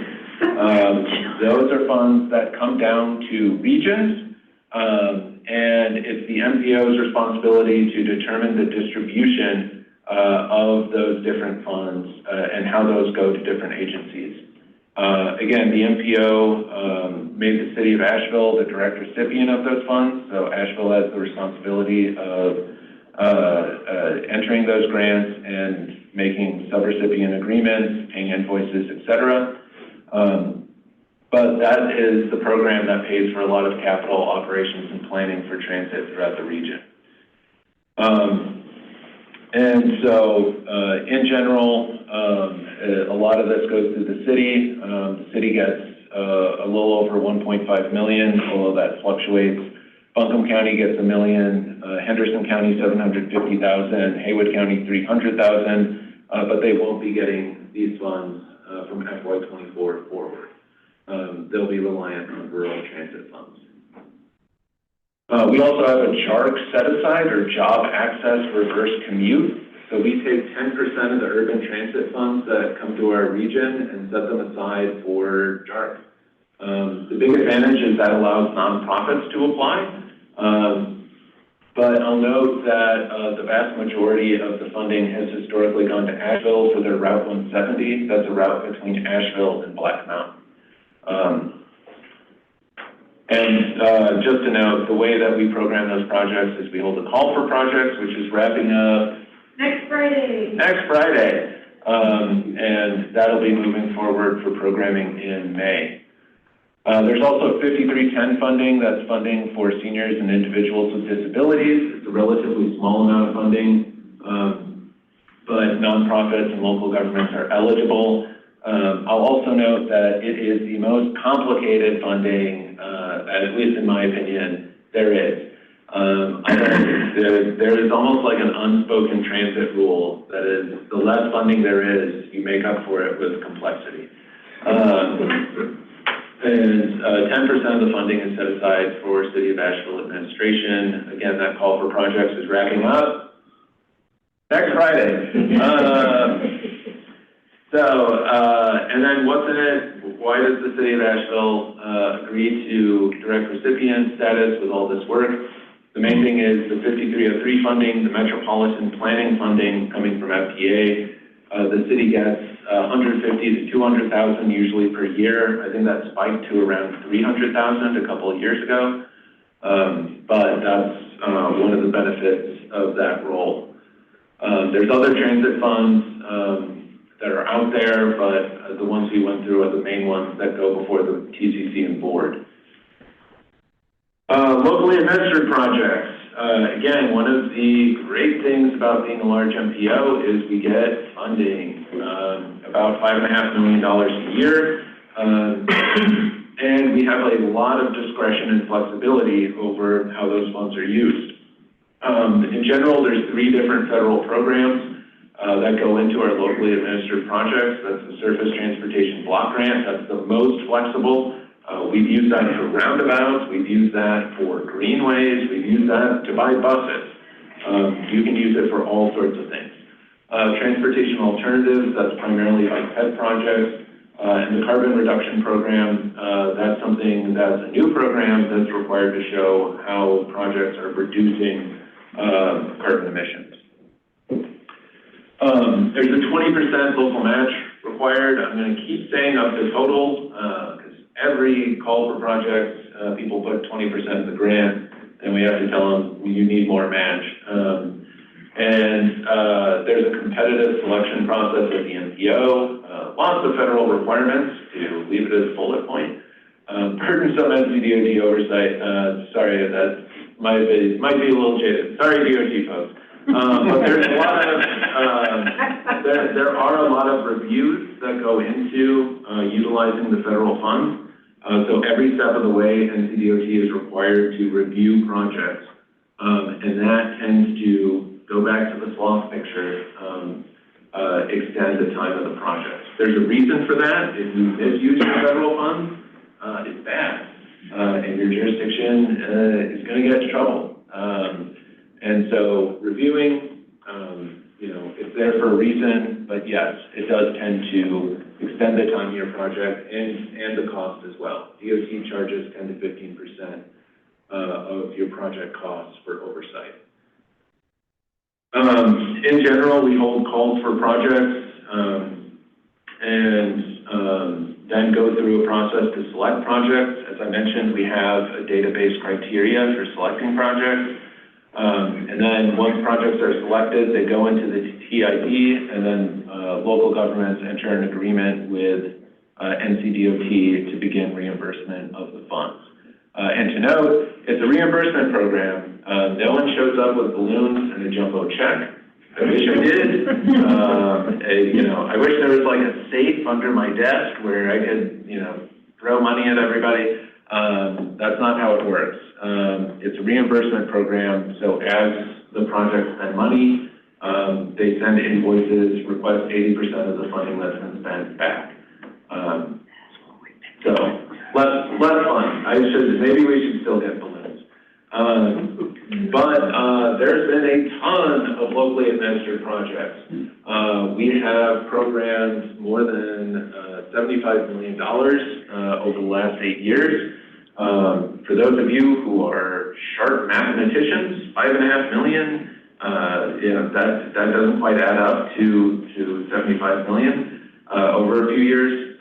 One of the big things is we got into a spreadsheet war with NCDOT a few years ago and said that we had 20 million more than we were told we had. After months and months of spreadsheet battles, they came back and said, "You're wrong, you don't have 20 million more, you have 25 million more." So we were able to utilize that. There were a number of projects that were coming in way over budget. French Broad River West Greenway that was recently completed. Some of the sidewalk projects that are getting underway now. So we were able to supplement the funding that was made available.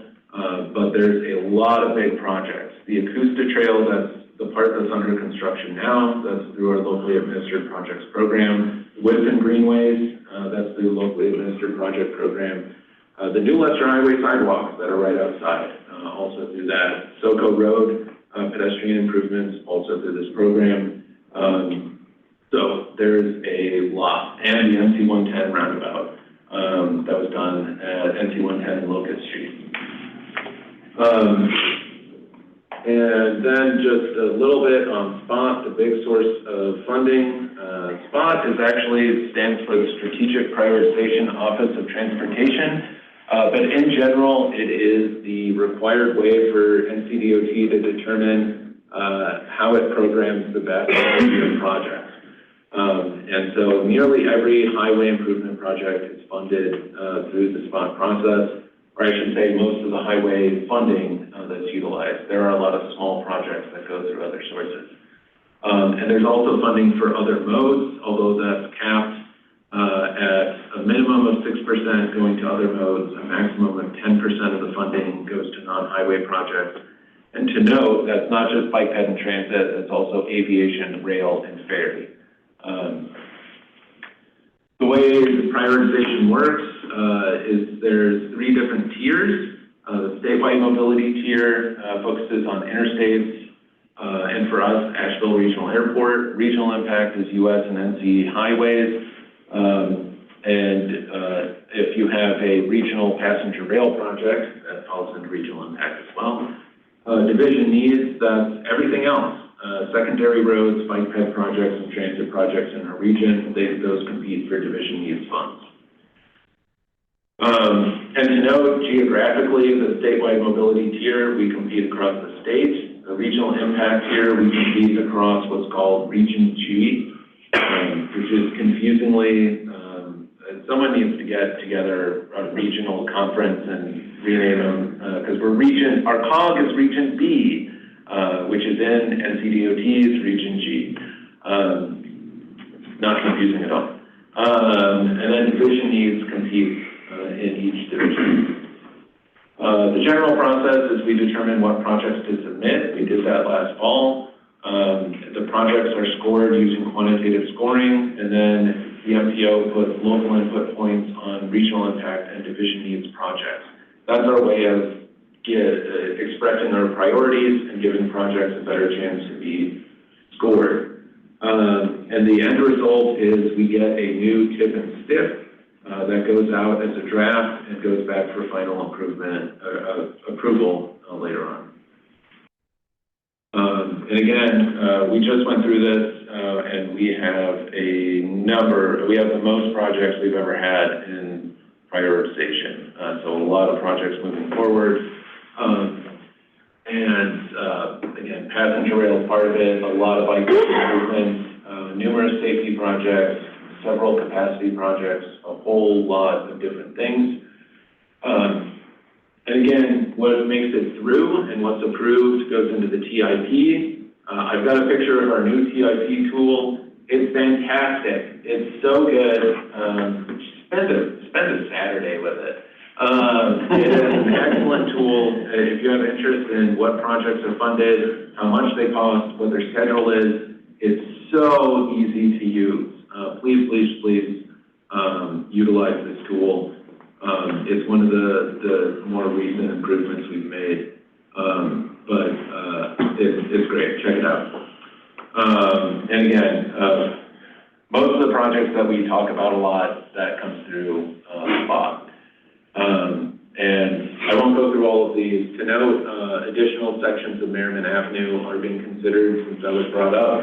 WMC passenger rail and trying to get a lot of other projects. Part of Sweeten Creek Road that used to be funded and isn't funded now, that's south of Mills Gap, trying to get that funded again. IIJA grants, just really quick, tons and tons of discretionary grants. And one of the big ones is Safe Streets for All. That is that's a new program that's come through.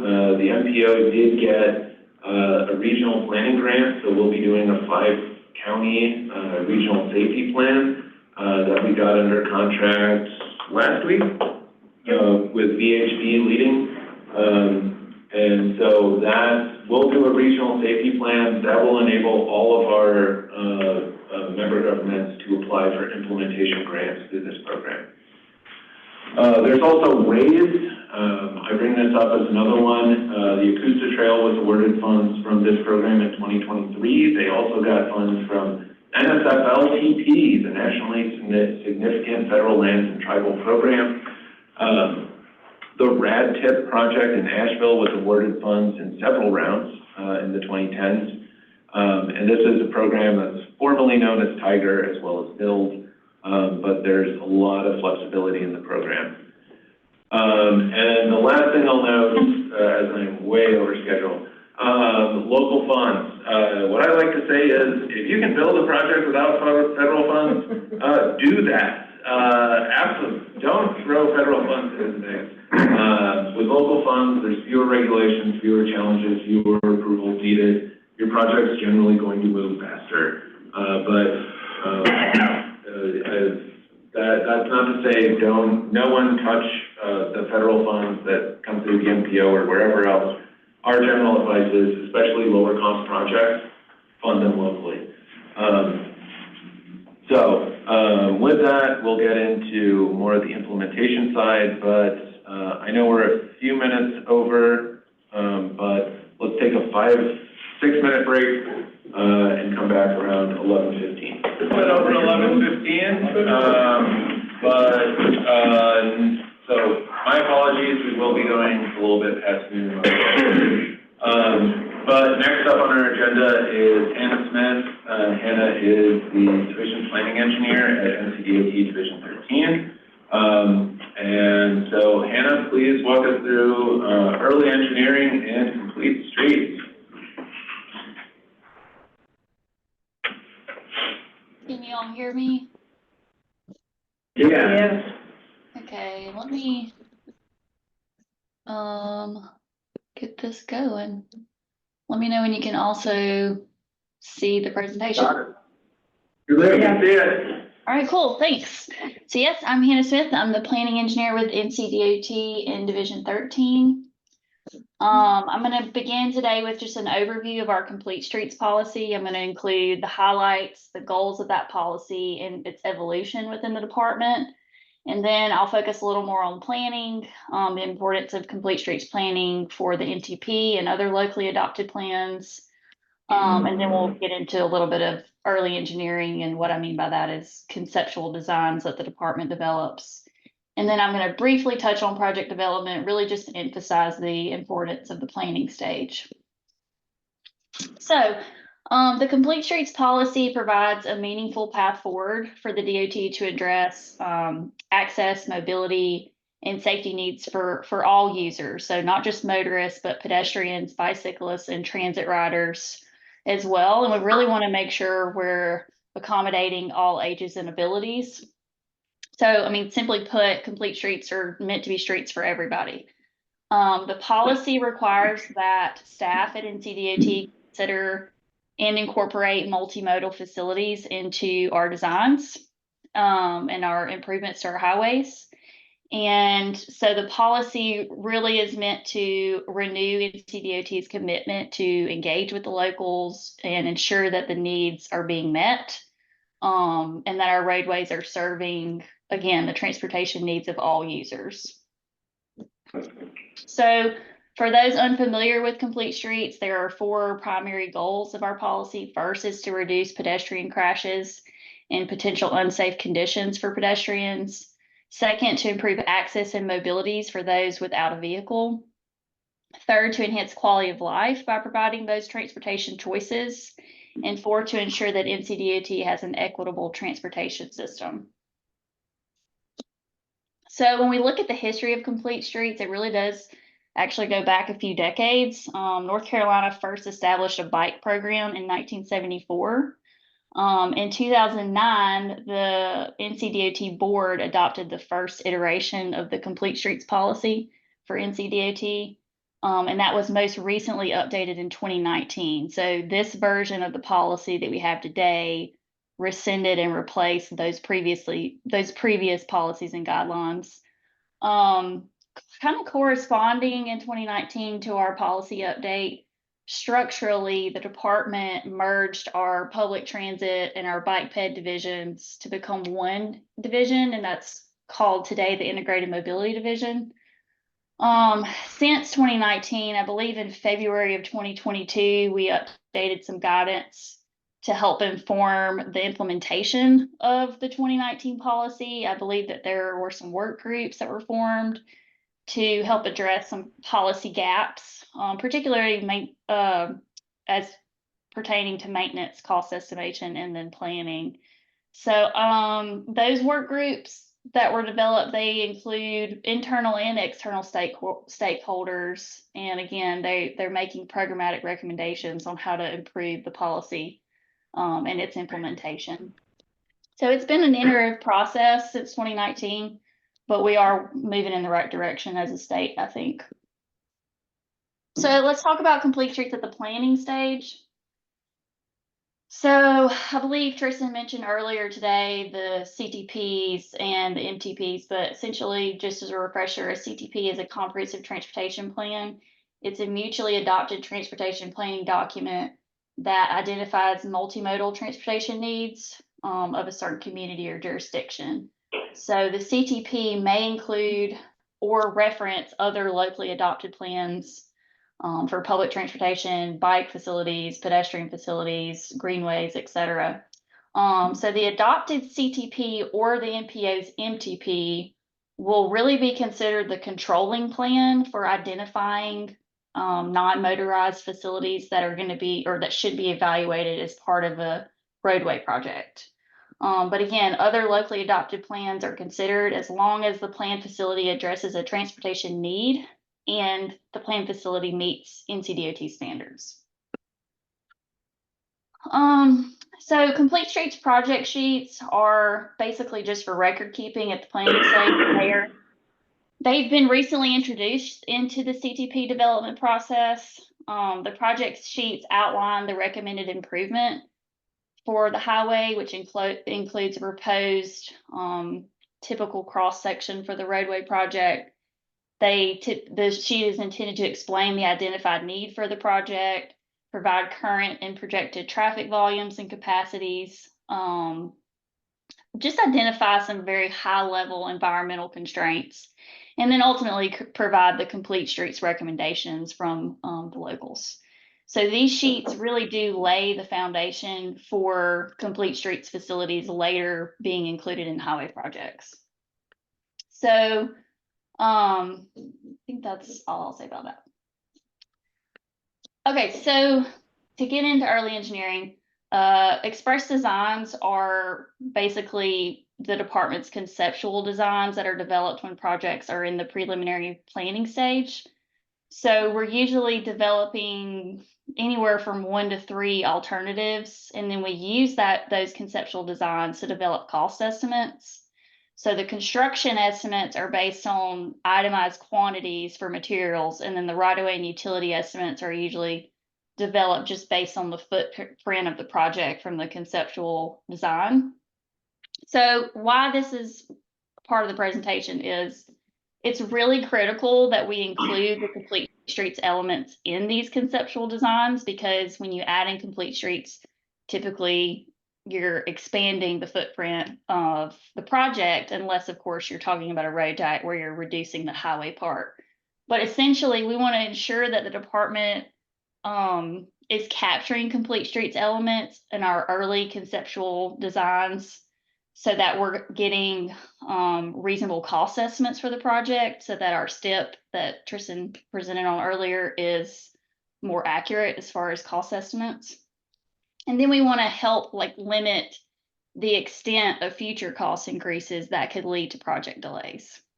So the department performs these express designs for highway projects that are being considered for evaluation in SPOT or STI, the department's strategic prioritization, as well as other new STIP projects that haven't had any engineering done yet. So I want to talk about complete streets at project development stage, just briefly. I mentioned earlier that when the policy was updated in 2019, The Integrated Mobility Division, later in 2022 helped or released some, an implementation guide, really, because with the implementation of the 2019 policy, there was a bit of inconsistent implementation across the state, really because we lacked adequate guidance to ensure the success of the Complete Streets policy. So about 2 years ago, NCDOT's Integrated Mobility Division released this updated guidance and resources, again, to support the implementation of the policy itself. We got the policy, but we really needed okay, but how do we do that? So the materials released help provide clarity, provide a more streamlined project evaluation process, and then just improve the standards for consideration and integration of Complete Streets elements into our highway projects. So this that you see on the screen is an overview of the project evaluation process that's used during project development, the NEPA process, project design.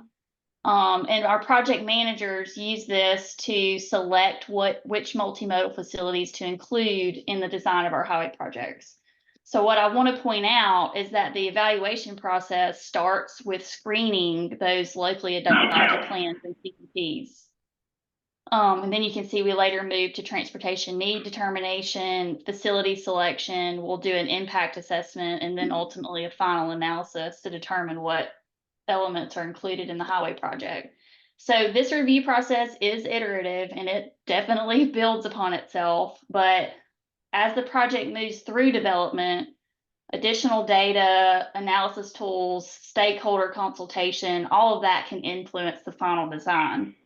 But again, it begins with screening these adopted plans. So it's important that we identify bicycle, pedestrian, and transit needs in a plan before a project is ever funded and before the design for the project ever begins. And that was really it. Now that's pretty brief. There's just tons and tons of resources that we have on the Complete Streets website. I provided the link there. And then our Integrated Mobility Division is also a great contact for just any questions you have about our policy, our resource documents that you find available on their website. But that's it for me, unless there's any questions. Yes, I have a question, Hannah. My name is David Nutter, and I'm here with my colleague, Scott Dickens. We represent Connect Buncombe, and our job is to advocate for greenways and greenway partnerships in Buncombe County. My question is, does the Integrated Mobility Division in its Complete Streets work consider greenways and coordinate with greenway projects, which are popping up left and right these days, in your work? Yes. What I'm focusing more on today is incorporating those greenways into a highway project, which typically is within the right of way of the highway. Most of our greenways that are not part of a highway project, they're considered standalone bike ped projects. And our Complete Streets policy isn't really applicable to standalone greenway projects. It's applicable to roadway projects being evaluated to include greenways if the need is identified, if it's recommended in a local plan, if we can actually afford to do it, say if we're in a very constrained area. So greenways, primarily, they can be funded through the SPOT process as standalone greenway projects, say if they're off-road, follow a river, connect to other greenways, et cetera. That's more of a standalone greenway project. Those can be funded as standalone bike ped projects through SPOT, or potentially through the MPO with their discretionary funds presented on just before this. But essentially, we're talking about those facilities piggybacking on a planned and funded highway project. And that's mostly what the Integrated Mobility Division. One last question. We have one kind of huge, major region-defining exception to that rule, and that is the I-26 connector project right along the French Broad River for a major section. And there, a greenway, the Wilma-Dykeman Greenway exception, sometimes called the North Rad Tip, is directly connected with an interstate highway project. Would that offer a chance to integrate these functions a little bit better? Yeah, so the connector project actually does include quite a bit of bike ped improvements as well. Nothing obviously on the interstate itself. I mean, that's prohibited for bicycle and pedestrians to be on an interstate facility, but yes, I would say the connector project includes greenway improvements or bike ped improvements on Riverside Drive, bike ped improvements on Patton Avenue. As far as greenway specific, I'm not sure. Tristan's probably more familiar with that than I am, but I will say those elements are included in an interstate project primarily because of complete streets being the focus. Right. Yeah, I mean, just to point out, Dave, something we've been working with the city as well as the division on is you actually have kind of two parallel greenways on that section. You have the North Rad Tip, which is a standalone bicycle and pedestrian project that is following the river from Hill Street, or kind of the current termini of the Wilma-Dykeman Greenway north to Pearson Bridge Road. And then we've been coordinating with DOT on having that connect over to Riverside Drive. Riverside Drive is being upgraded as part of the connector, and with the complete streets policy is including a side path on the west side. And that'll actually run the whole stretch, the North Rad Tip does, and then also up to Broadway. To connect with Woodfin. Correct. Yeah. And we've been having meetings with the city, the town of Woodfin, Buncombe County, and the division to make sure those pieces are not going to come in disjointed and making sure we're all communicating. Yeah, we're hoping that everybody can come together on this project. Yeah. And that's what we call the missing mile? Yes. Is that the section? And Okay. we're trying to stop calling it the missing mile. Okay, what would you like me to call it? Well, we really want to call it the Wilma-Dykeman Greenway extension. Many people are calling it the North Rad Tip. I think both of those names work for now. Work better than my missing mile, yes. But to point out that the missing mile will be not missing anything as currently planned. There will be essentially 1.5 greenways running that stretch. That connects to us. Will we live? Broadway. Will we live to see that? Well, how long are you going to live? You might, I don't think, okay. I would say the North Rad Tip project, that's getting underway with engineering. The section D of the connector that recently went out for bid, the bids came back pretty high. But I mean, both of those are fully funded in the Transportation Improvement Program. I will just say that's as good a place as they can be for people who want to see them done in the near term. Good. Thank you. Okay. Thank you, Hannah. Very much. Sure thing. I can continue these, Tristan, to share as well. Yes, please do. That is much appreciated. Yeah, great. Good job, thank you. Thank you.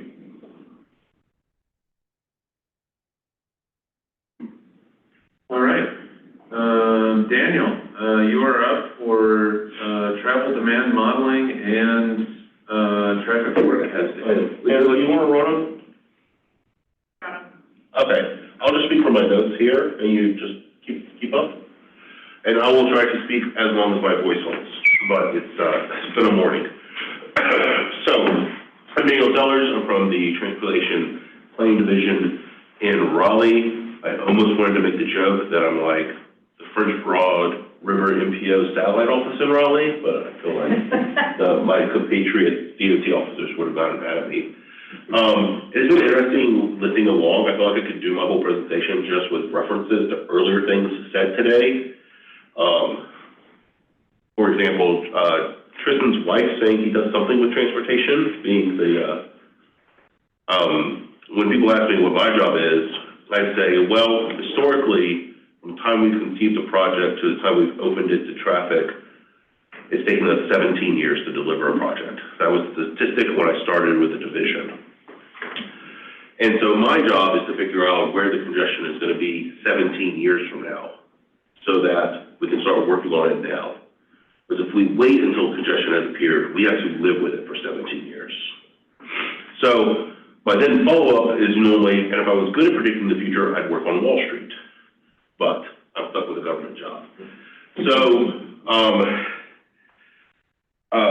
my job is dealing with both the coordination that the MPO needs for their federal grants and all the administration and keeping them in compliance and sending those horrible emails that we want to have of, we need to change this to make sure the Fed's going to get mad at us later, and doing a lot of the traffic data on the backside. So the agenda for today is just talking about my branch a little bit, my division, excuse me, we changed names, and the traffic data we're dealing with, and then how that feeds into the traffic forecast we prepare for projects and the modeling we use. And should only take us about an hour. And no, 15 minutes because I'm just not that smart and y'all are busy. So this is not everything my division does, but it is just a snapshot that Tristan has asked me to present today. So on the traffic count data, I like to say that if we are dealing with traffic counts for a project, my branch either collected it, analyzed it, or projected it. We are involved, nose to tail on all traffic count related events. We have different types of traffic counts we go out and do. We'll talk about them in a little bit. The main ones being coverage counts, that we cover the state with traffic counts, or continuous counts, and those intertwine very critically. We analyze traffic data, so we produce the official statistics, which we call ADT. I'll define it on the next page. We have to report to the feds the vehicle miles traveled.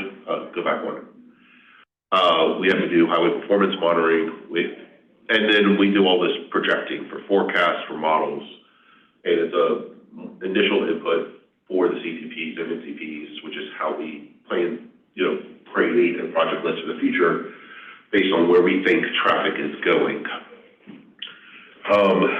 So we're broken up into 4 groups: the planning group, modeling group, surveying group, forecasting group. We used to have a 5th group. We just recently moved them and they got reassigned. They were doing a lot of statewide initiatives for us, and the executives at DOT liked what they were doing so much they kind of stole them and put them in one of their executive offices. But they're still on our floor. We still talk to them. So I work in the planning group. We prepare the long-range plans. We support MPOs developing their long-range plans, and we do the liaison work I mentioned earlier. Modeling groups and forecasting groups we'll get to in a second. So let's start with the surveying group and going over what these other groups do.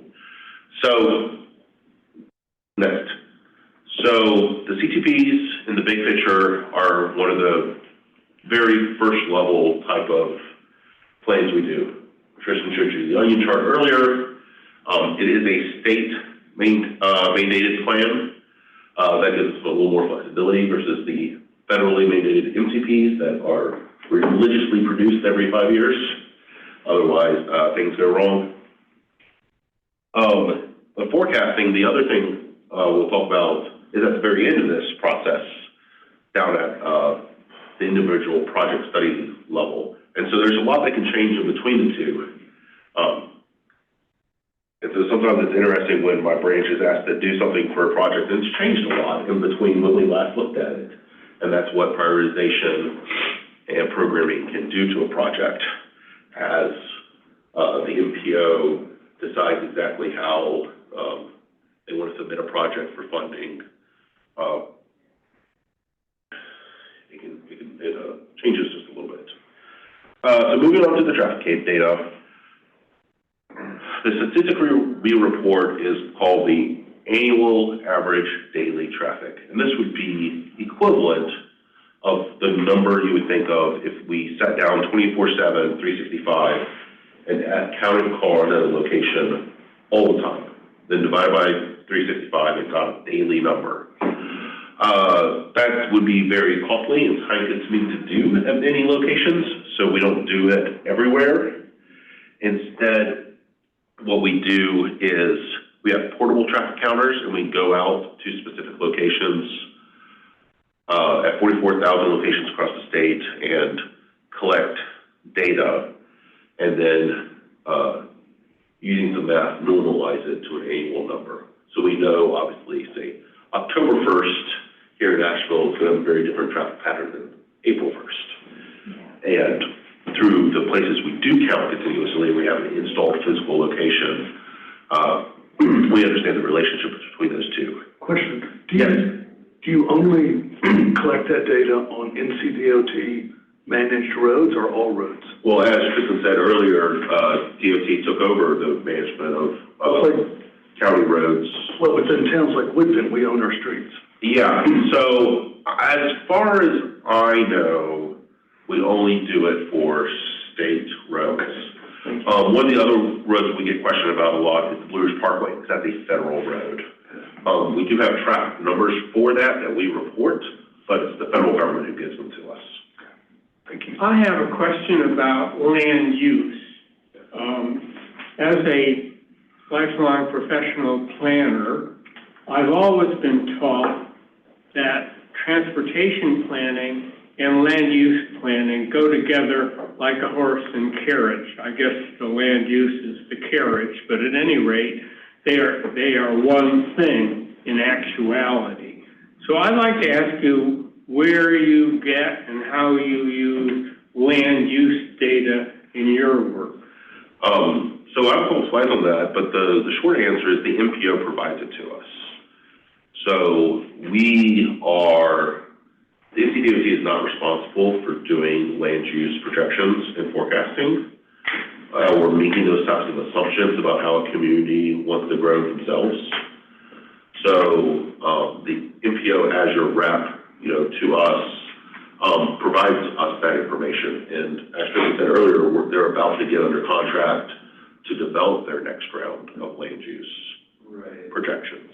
Yeah, so that's one of our responsibilities in terms of the travel demand model is to, we have what's called an existing land use layer, where we take all of the land uses in the region and simplify the zoning, and provide that in one big data set. And then from there, we do projections out for the next 25 years. And with land use? Right, and with that, we reference comprehensive plans. But the thing I would point out is that not all of our jurisdictions have comprehensive plans. Right. And I will just gently note that a number of our jurisdictions have, I would say, relatively low projections of growth. And so it is an interesting exercise that we do, in that the last time we did it, we had 3 different growth scenarios. We could have X amount of growth, and it can sprawl out further and further. It can be more condensed in our downtown areas, or it can go other places, in other ways. And we let our board and TCCs determine what is called the preferred growth scenario. That's an important legal standing term. The MPO determines how the region envisions growth happening. That is what goes directly into Daniel's travel demand model. So in terms of I will just say in terms of the horse and carriage, at least in the current environment, I would say land use is very much the horse, especially with the scenario planning that we've been doing. If we sprawl out further, our highways are going to get more and more jam-packed.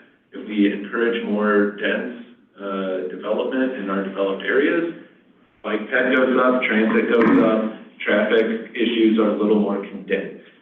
but, very condensed. And that's kind of the choice that, our board members get to make. Thank you. Yeah, I was gonna make the same point that, I do think the land use is the worst in that situation and is really driving it. And I don't think anybody is happy with the state of how land use planning and transportation planning are integrated. And I think everybody who's frustrated, lacks an answer on how to fix it. And that's kind of, it's one of the things we're fixing very slowly, iteratively, but I think we'd all be kind of happy if a big wave could be made in that industry. Right. For example, I heard a presentation of Oregon where they have a statewide integrated land use and transportation model. Oregon? Yeah, that was presented at a conference. Yeah, I mean, there's some really interesting things in Oregon. The Portland MPO maintains kind of an urban growth boundary. And so that has direct land use controls. We don't have direct land use controls and don't really want them, at least not without like 45 new staff. But there's other places like Wisconsin, they integrate water and sewer service areas into a lot of their metropolitan planning. There's a lot of different ways that growth and land use get integrated into transportation or vice versa. I think I opened my big mouth about a year ago when we were starting our new process, where I was reflecting back on the old process was the MPO board had selected the most dense walkable land use projections to be the preferred alternative. And I asked, has any progress been made on actually implementing the necessary land use or zoning or urban design codes? And they're like, no, but that's still our plan. Right, but So yeah, that's how planning is. Yeah, I mean, not to get into a big philosophical discussion there, but yeah, I mean, those things move slowly. I think if there's things where we're saying, hey, there's benefits to this growth scenario, that's something we pass on to comprehensive planning efforts. And some jurisdictions say, yeah, we'll do what we can, and others, there's not local agreement. I think the biggest point is that we're all on the same page on what we think is going to happen and how we're preparing for it. Okay, so I'm going to move on to data and statistics. I'm going to keep this super short. Data is a actual fact, and a statistic is something that represents a piece of information. And so transportation planning generally deals with statistics. We unfortunately don't have enough data, and the budgets will never allow for it. And no statistic can be 100% accurate. And so we're constantly trying to add new sources of data. We've bought cell phone data. We've used water and sewer data to try to get ideas of seasonal demand. So while AADT is the oldest, most reliable, biggest data set we have for planning, it's not the only one we use. There are other sources out there, but it is the one definitely everybody falls back to. So on seasonal factors, we get a lot of questions about this, how the seasonal factors are determined, how we turn a October 1st collection date or March 1st collection dates into an annual average. And the way this works is we do have, it's been going down, but we have a little under 100 continuous count locations in the state. They're carved into the road. They look just like a red light signal actuator. If you pull up, there's a little loop carved into the asphalt. And then at different sites, we will do multiple counts throughout the year and do pattern matching algorithms to see which of the continuous count location groups they fall into. We break things down into 20 groups. So there are groups that are, say, summer peak, beach season groups. There are winter peak groups. There are groups that have 2 peaks or 3 peaks throughout the year. And we recently started an effort to re-update and confirm our assignment for every facility in the state. We started that back in 2019. We got the 2019 counts done, but it was a 5-year program, and the 2020 counts were a little disrupted. So we have restarted that. I think Buncombe County is on the frontier. It's going to be collected at the next wave this year or last year.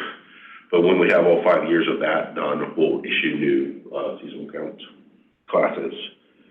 All right, traffic forecast. I'm halfway through my presentation.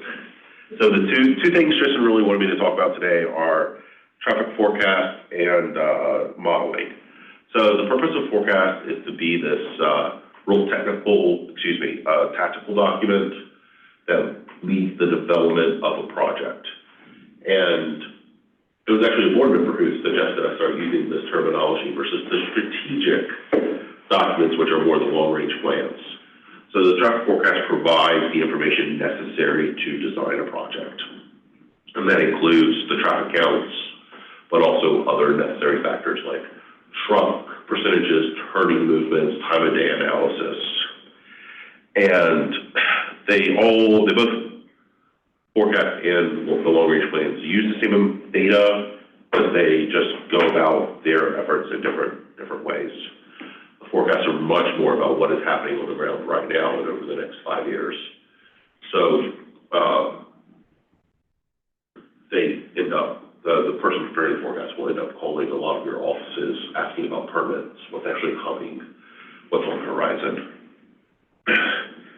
And one last note on the bottom of that slide, they are updated every 5 years because if a traffic forecast is more than 5 years old, we can't get a federal action. So there's several stages along the project development cycle where we have to get the feds to sign off on it. So one of the things we've done to make our project delivery quicker is we now do traffic forecasts much more proactively instead of waiting for the project development team to tell us when to do one. And that's how we've cutting down on the 17-year development cycles. Just in general, a forecast prepared for any project that's going to change traffic. So not necessarily safety projects, resurfacing projects, guardrail projects, little bridge replacements. They're developed independent of project needs. I've definitely seen online and in other states accusations that forecasts are prepared to justify projects. That's not how we do things in North Carolina. And there have been projects that have had traffic forecasts coming very low and projects that had to be redesigned or reprioritized or sometimes have been dropped. But we do this centrally to maintain consistency. We have a group and a team that reviews every forecast coming across. And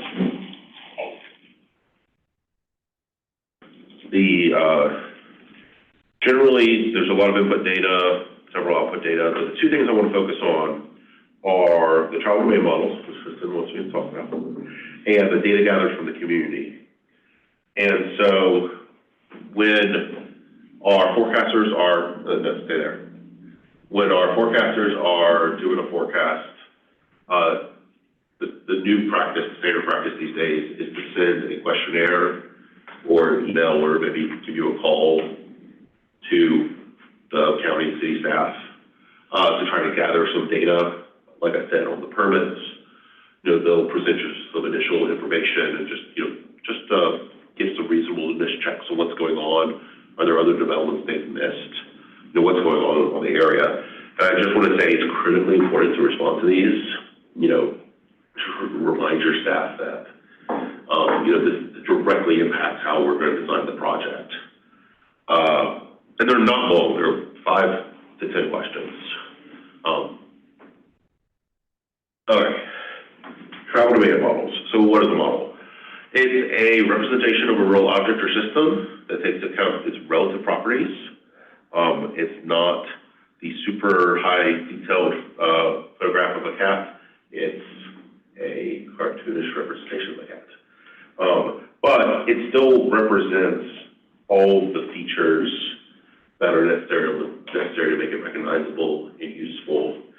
And in the transportation modeling world, these models are systematic processes to translate land use data into travel demand, traffic demand. And so getting back to our cart and horse analogy, the land use is the input into the travel demand model, and the output is traffic demand. And so the socioeconomic data, as we said, NCDOT does not prepare the socioeconomic projections. Those must be produced and adopted locally. And the models are just a tool we use. They're one of many, and they're all wrong, but they are meant to be useful. Anytime I send out raw model data to people, I write like 5 paragraphs of warning about like, you need to interpret this data carefully, because some people just want to take the quickest, shortest route and use the data straight out of the model instead of using it and interpreting it in context of what's happening on the ground.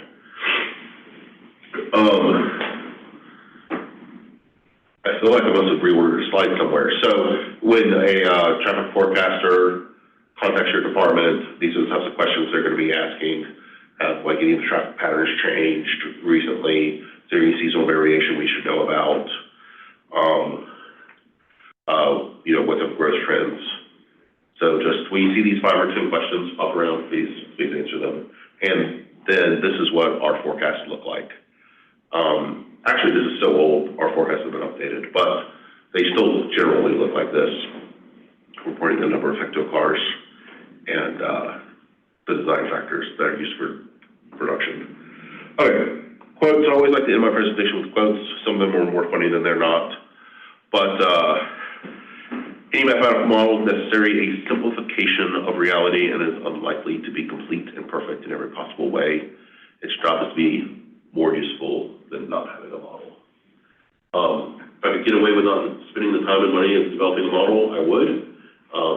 They certainly consume my life, but they provide interesting information. I can say they don't provide us answers, they just allow us to ask good questions.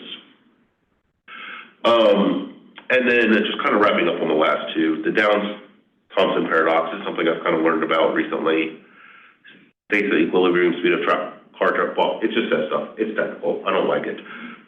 Last quote, rephrasing that paradox into something digestible. If buses get stuck in traffic so they can never be faster to take the bus, what happens to car traffic? Well, it increases almost indefinitely. The way travel demand models work is the more cars are on the road, the slower the traffic gets. And as more cars get on the road, the slower the traffic gets. And that's going to continue indefinitely until there's another facility or another mode that allows people to travel as fast.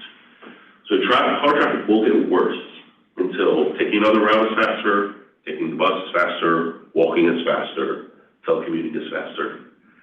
And so the variety of facilities we provide, Tristan, you had some quote about the connectivity of a region is almost more important than the actual, I'm sorry, I just put you on the spot there. The connectivity is the largest driver in terms of what mode people select, and also in terms of congestion. And that's something that our region doesn't have a lot of connectivity. Yeah, because of historical and geographical reasons, your roads are built in the river valleys and where in the floodplains. So the two things I want, that's the end of my presentation, the two things I want you to walk away from are, one, please respond to traffic forecast surveys when they come around. Two, ask questions. That's what I want you to do. You can ask questions about our models. I'll freely share whatever we have. And,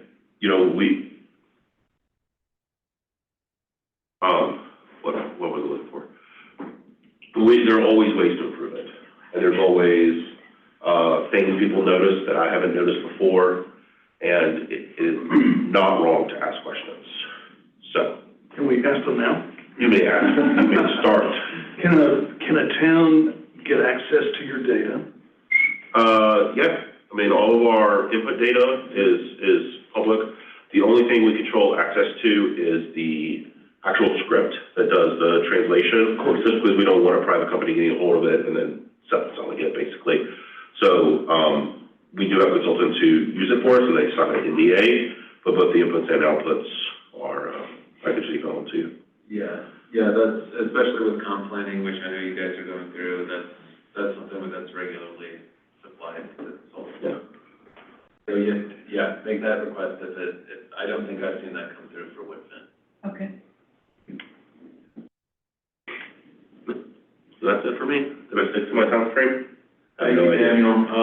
I do just want to emphasize the point, I tend to have, coffee or beverages with, board members or TCC members as they roll off.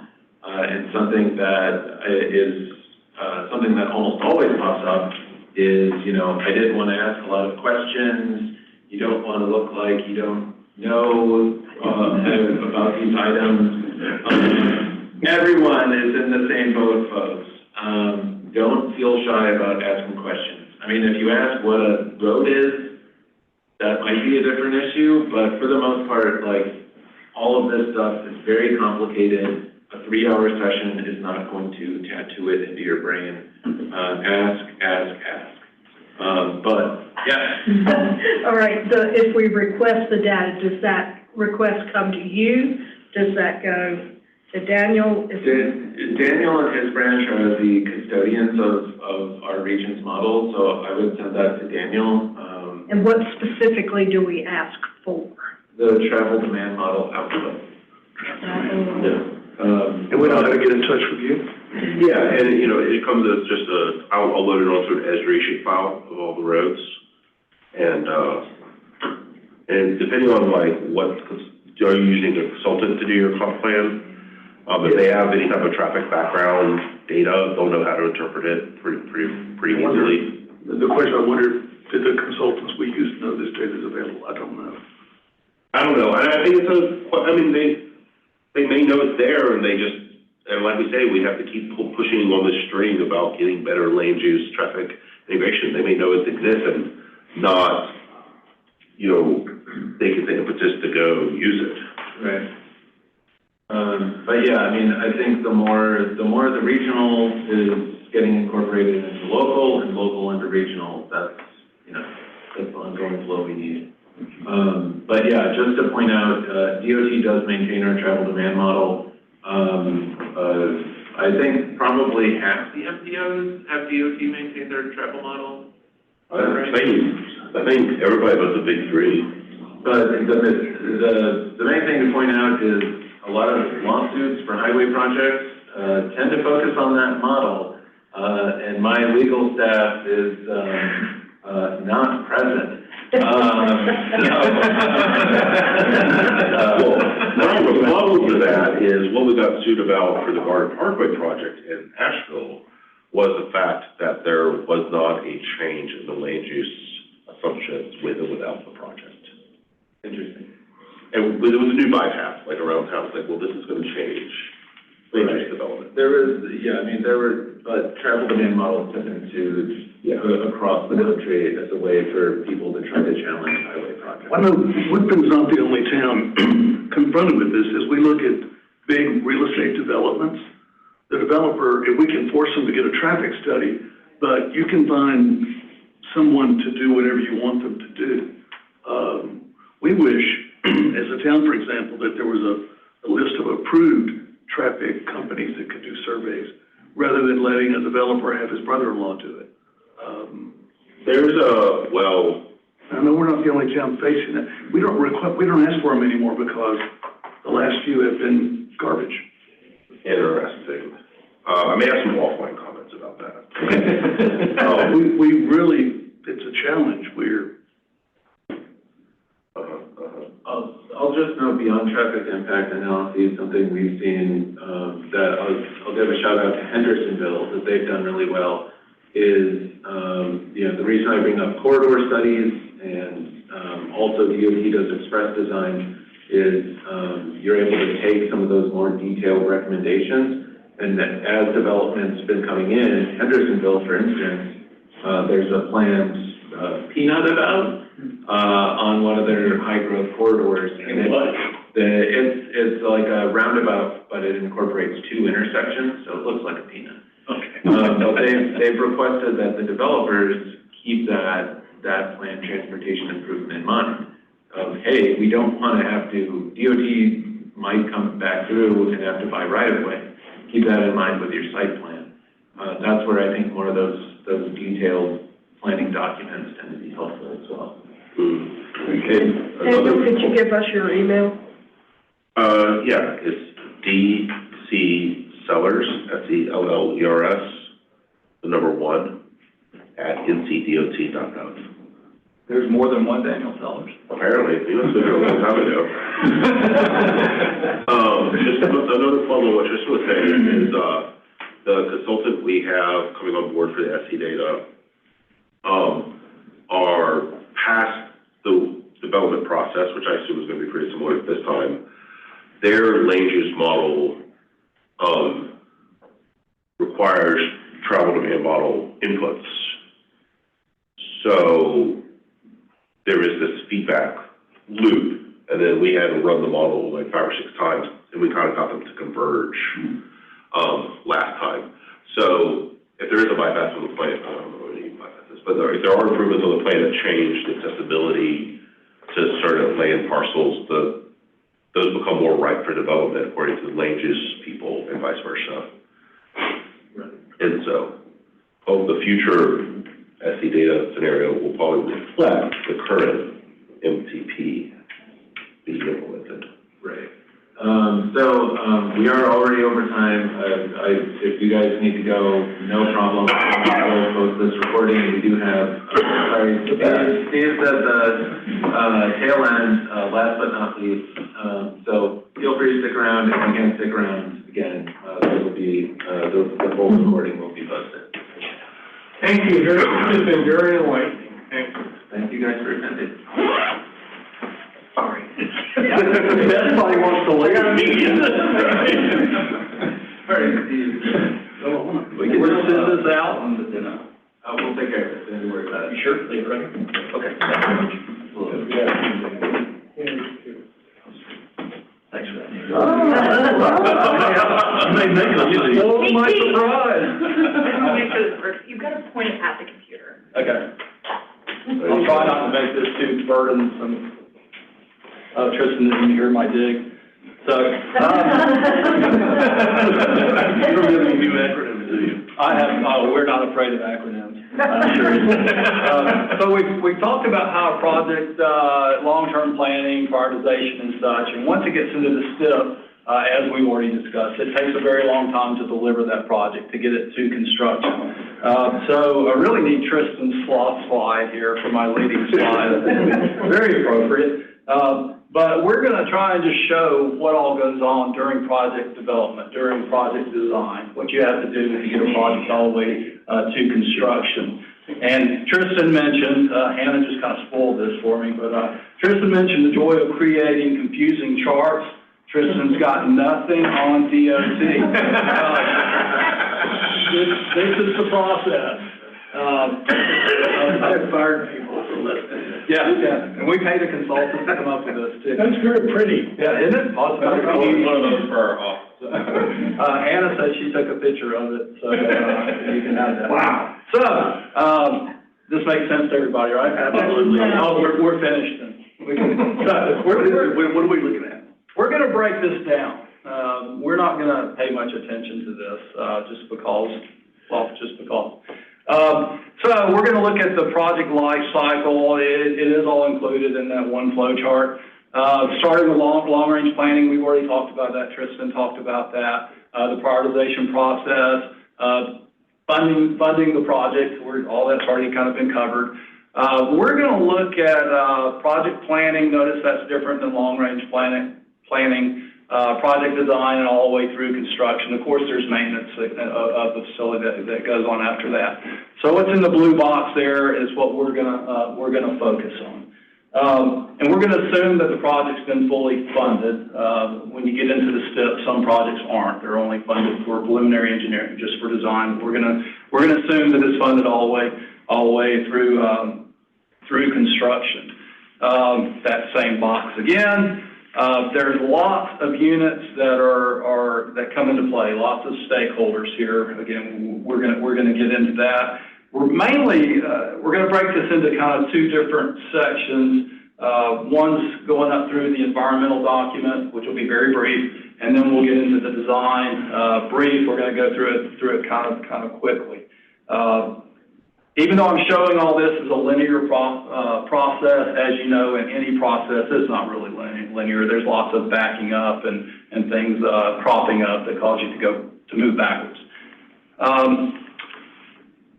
Starting out, once we have a project, we know that it's funded. We have a project kickoff meeting, and a lot of the stuff that Hannah talked about as far as complete streets, canvassing different plans and such, making sure that what's in the STIP is what is desired by the community and the planning organizations. Very, very important part. Consultants is involved, all the stakeholders are, planning organizations should be there, the local municipalities, bringing in law enforcement and such too for that initial kickoff meeting. The consultant gets a notice to proceed, and then we get into data, which is what Daniel was talking about. A lot of this stuff's already been done, hopefully, but we're pulling all that data in, and it can be cultural resources, if there's any geo-environmental data, especially geotechnical borings, all that's brought in. Of course, your forecast, how many crashes, all that type of stuff. Coordination coming in, you're looking at just seeing at a high level what environmental resources are there. You also want to look at no build, which Daniel's involved in this too. What happens if we don't build anything, if it just stays as is? That all feeds into a purpose and need statement, very important, especially from legal reasons. We look at different alternatives, concepts and such. Get into some preliminary hydraulic designs. Here comes some acronyms for you. Land use type stuff, cultural impacts, lots of different acronyms involved. And we come up with an environmental document at this stage. Environmental document is not environmental permits, just to be clear. That comes a little bit later. Merger. When I first started this presentation, I didn't include the merger, and a French Broad River Municipal Planning Organization person asked about merger, so we threw that in here. The merger process happens when there's competing resources, whether it be a lot of our roads are in a valley paralleling a river, so you're going to be impacting floodplains, maybe wetlands. But what happens if you have cultural resources, if there's archaeological, historic, if there's a threatened species? It's easier to get everybody at the table, all those different agencies, to explain that if we don't build in the floodplain, well, we're going to be wiping out a threatened species, and it's kind of a give and take. These CPs are just concurrence points, and they happen through the very defined, and the committee, which is different stakeholders, and usually planning organization has somebody on there as well, but certainly Corps of Engineer, water quality folks, on and on. So just so you know that that's kind of running concurrently, that merger process is. And we usually have at least one public meeting during this stage. The plans are only preliminary, or some people say they're conceptual, certainly not final plans, but we take that to the public. Try and get, usually our format is we have the local officials first come in, and usually we've already met with local officials prior to this public meeting, and then the public comes in after that to give comments. And what kind of time frame does this follow? I mean, I know Daniel was saying it's like a 17-year process. It's a 7 to 10-year process with some things. How far into it do you normally have the first public meeting? Usually within 2 years.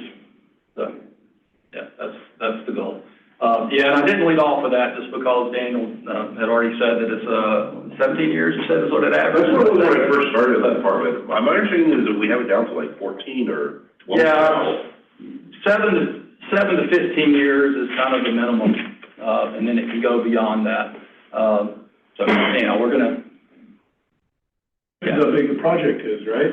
It does, and what resources you're impacting, it really comes into play. Moving on to the design portion of this, and we're gonna dive a little bit deeper into each one of these. So, after you get the environmental document, usually there's another notice to proceed with that consultant. Sometimes that's combined at the very beginning. The consultant will develop 15% plans and on, all the way up through your 100% plans and let being that it's let to contract. Lots of stuff happening. Again, we're going to dive into this just a little bit deeper very, very quickly. And the merger process is running concurrently with this development. So 15% plans, just getting started using those conceptual plans that you had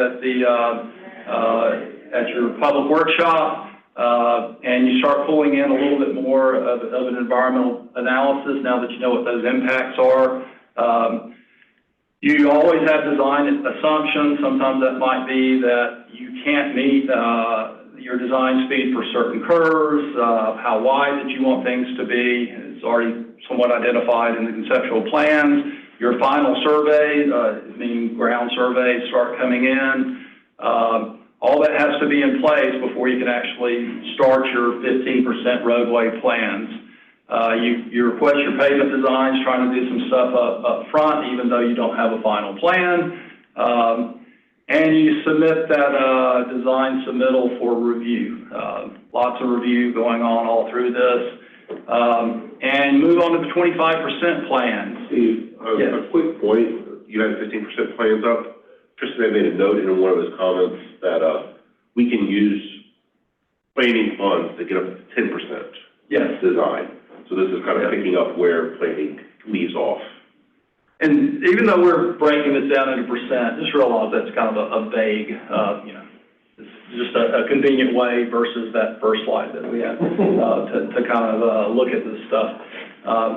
Because your plans have advanced some, you can start getting or refining your pavement designs. That can't really happen until now. They don't even look at structures before you get to 25% plans. It's just because it would be a waste of time and money to do so.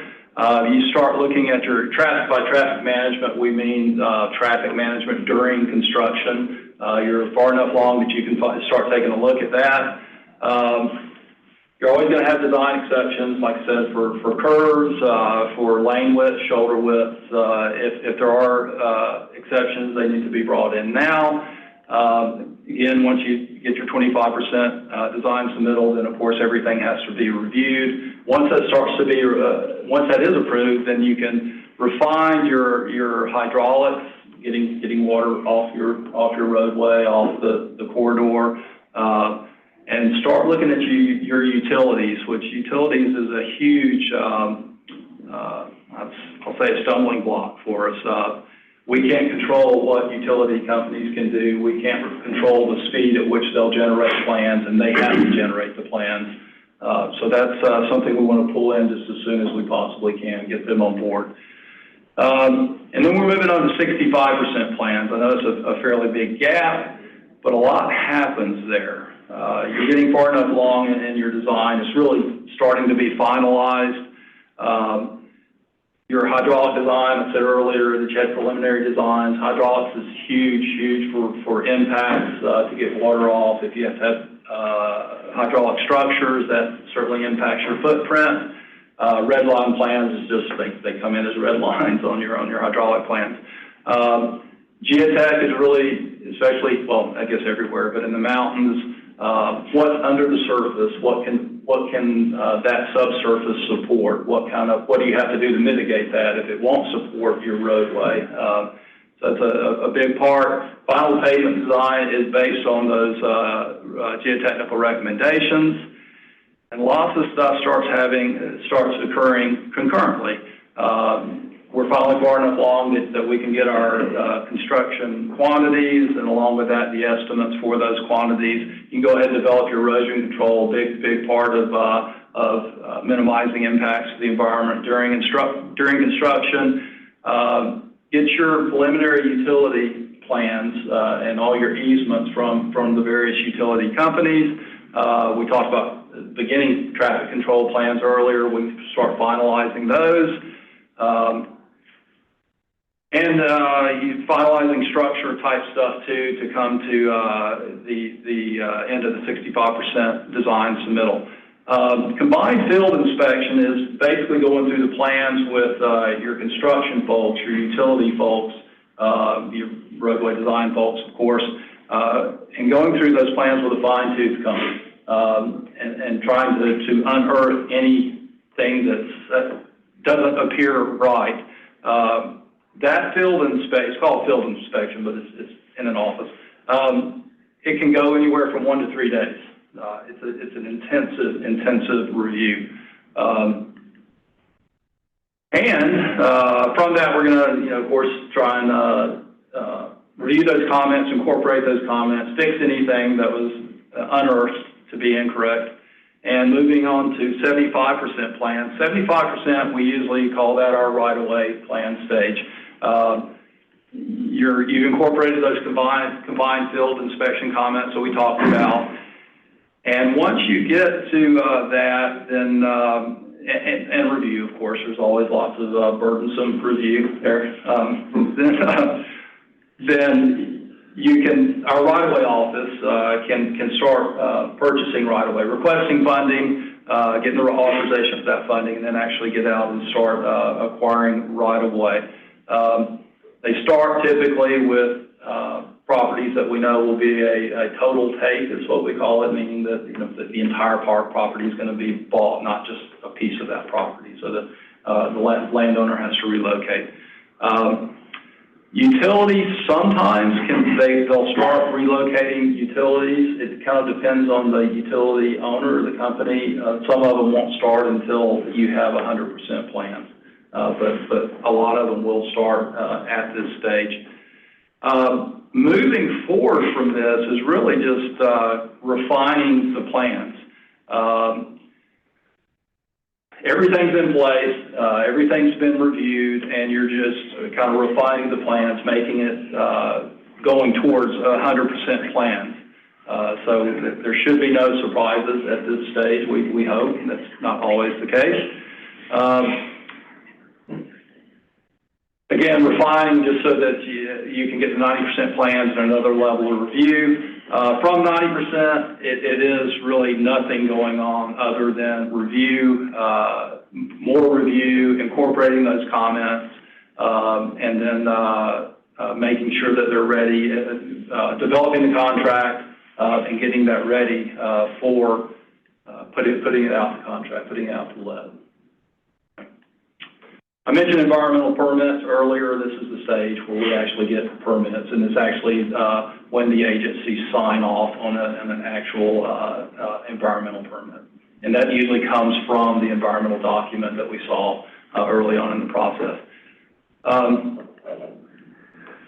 Going to left, why do we go to this exhaustive, 15-plus year process? We have to, more than anything, but we want to deliver quality plans. From quality plans, you can get accurate bids.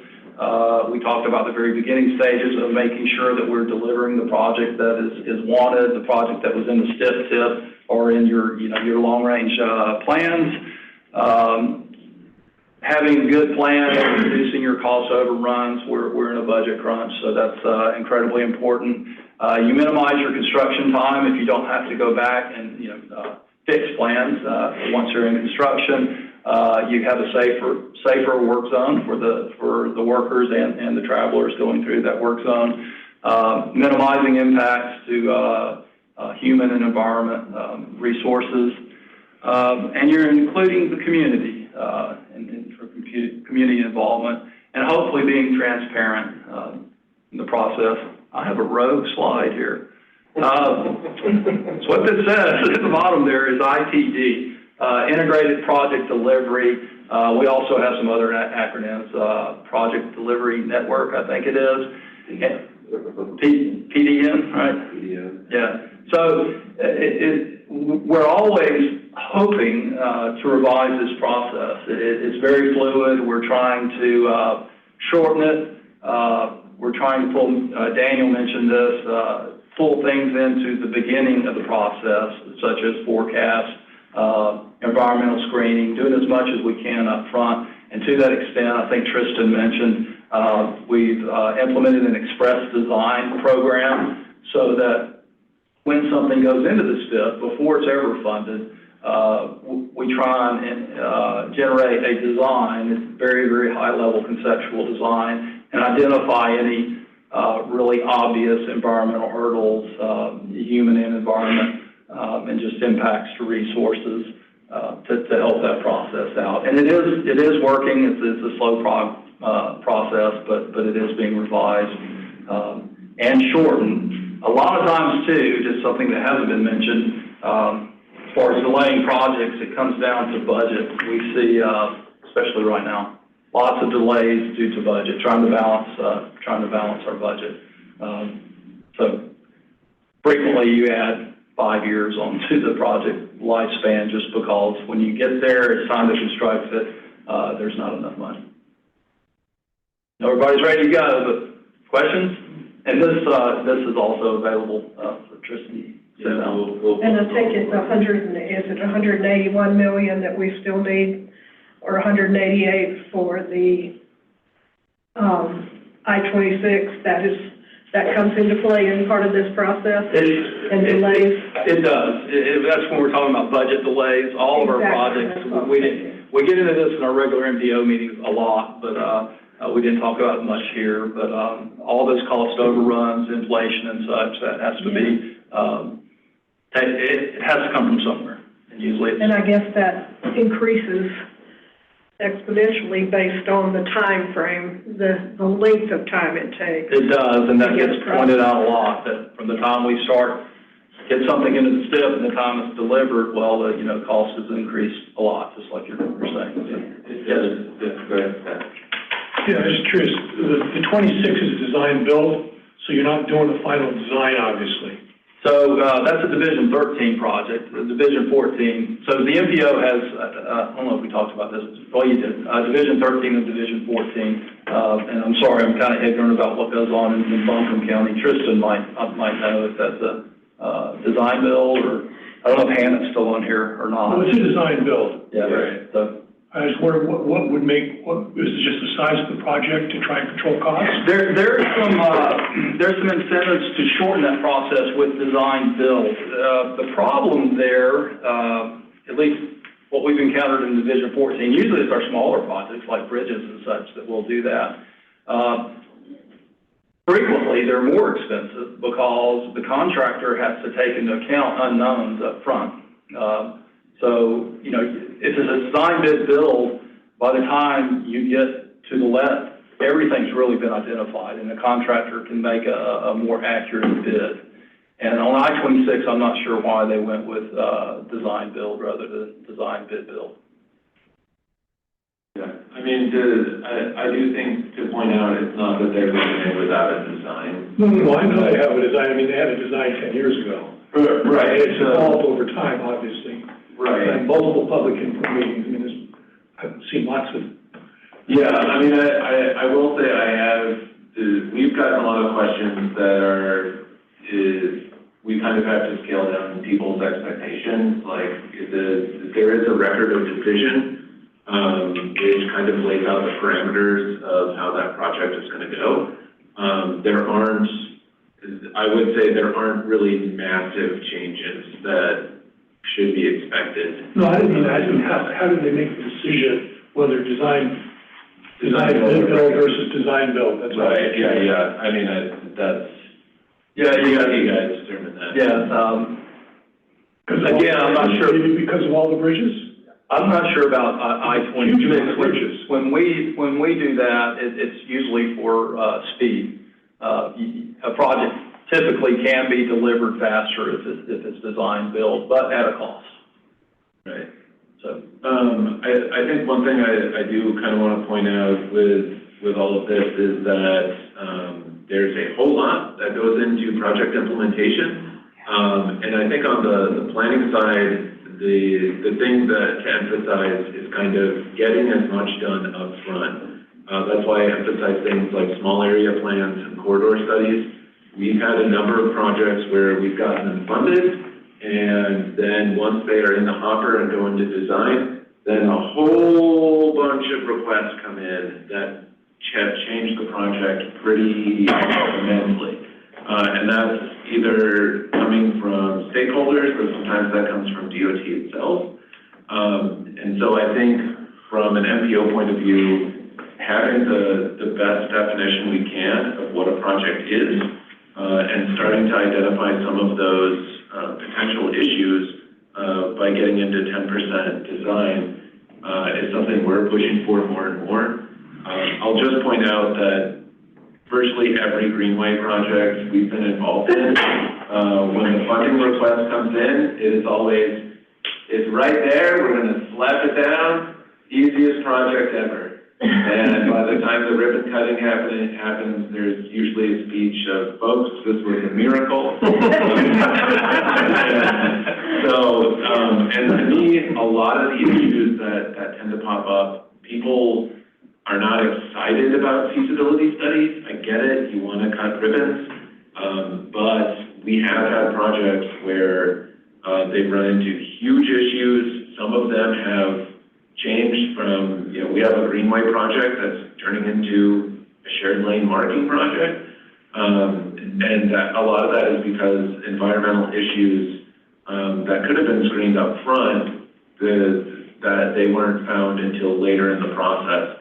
And that led to massive changes in those projects. So, to me, again, I think that's a tool we can utilize to help make things easier. I'm always trying to make things easier. Well, and like another stumbling stone along those same lines is, if there are a lot of changes to the design of a project, say from a modernization, and now you want to do some infrastructure improvement and have these roundabouts. If your costs go up so much, you can hit prioritization limits. And then you have to possibly be resubmitted prioritization, which is a 2-year delay, like off the top. Right. I mean, I will just point out. So you want to know those things before you submit. You do. I do think that those regulations are changing more to scope versus cost, because everything's cost went up several times. But no, that's a great point. I mean, the main idea is we want to know what we're funding before we fund it. And I think that helps everybody. Great. Well, we are way over time. So sorry about that. I dreamed of condensing this, but may have overslept or something. But thank you all so much. Again, questions, feel free to ask. We're here as a resource for you all. We do have a cheat sheet available up front that tries to condense this all to one page. So you could have foregone this whole thing. Right, but it helps one with the fun. It's size 0.02 fun. But thank you all so much, and again, we appreciate you all. The MPO is a partnership with the government and the public. The MPO is you. Yeah, can I ask you a question about the, your step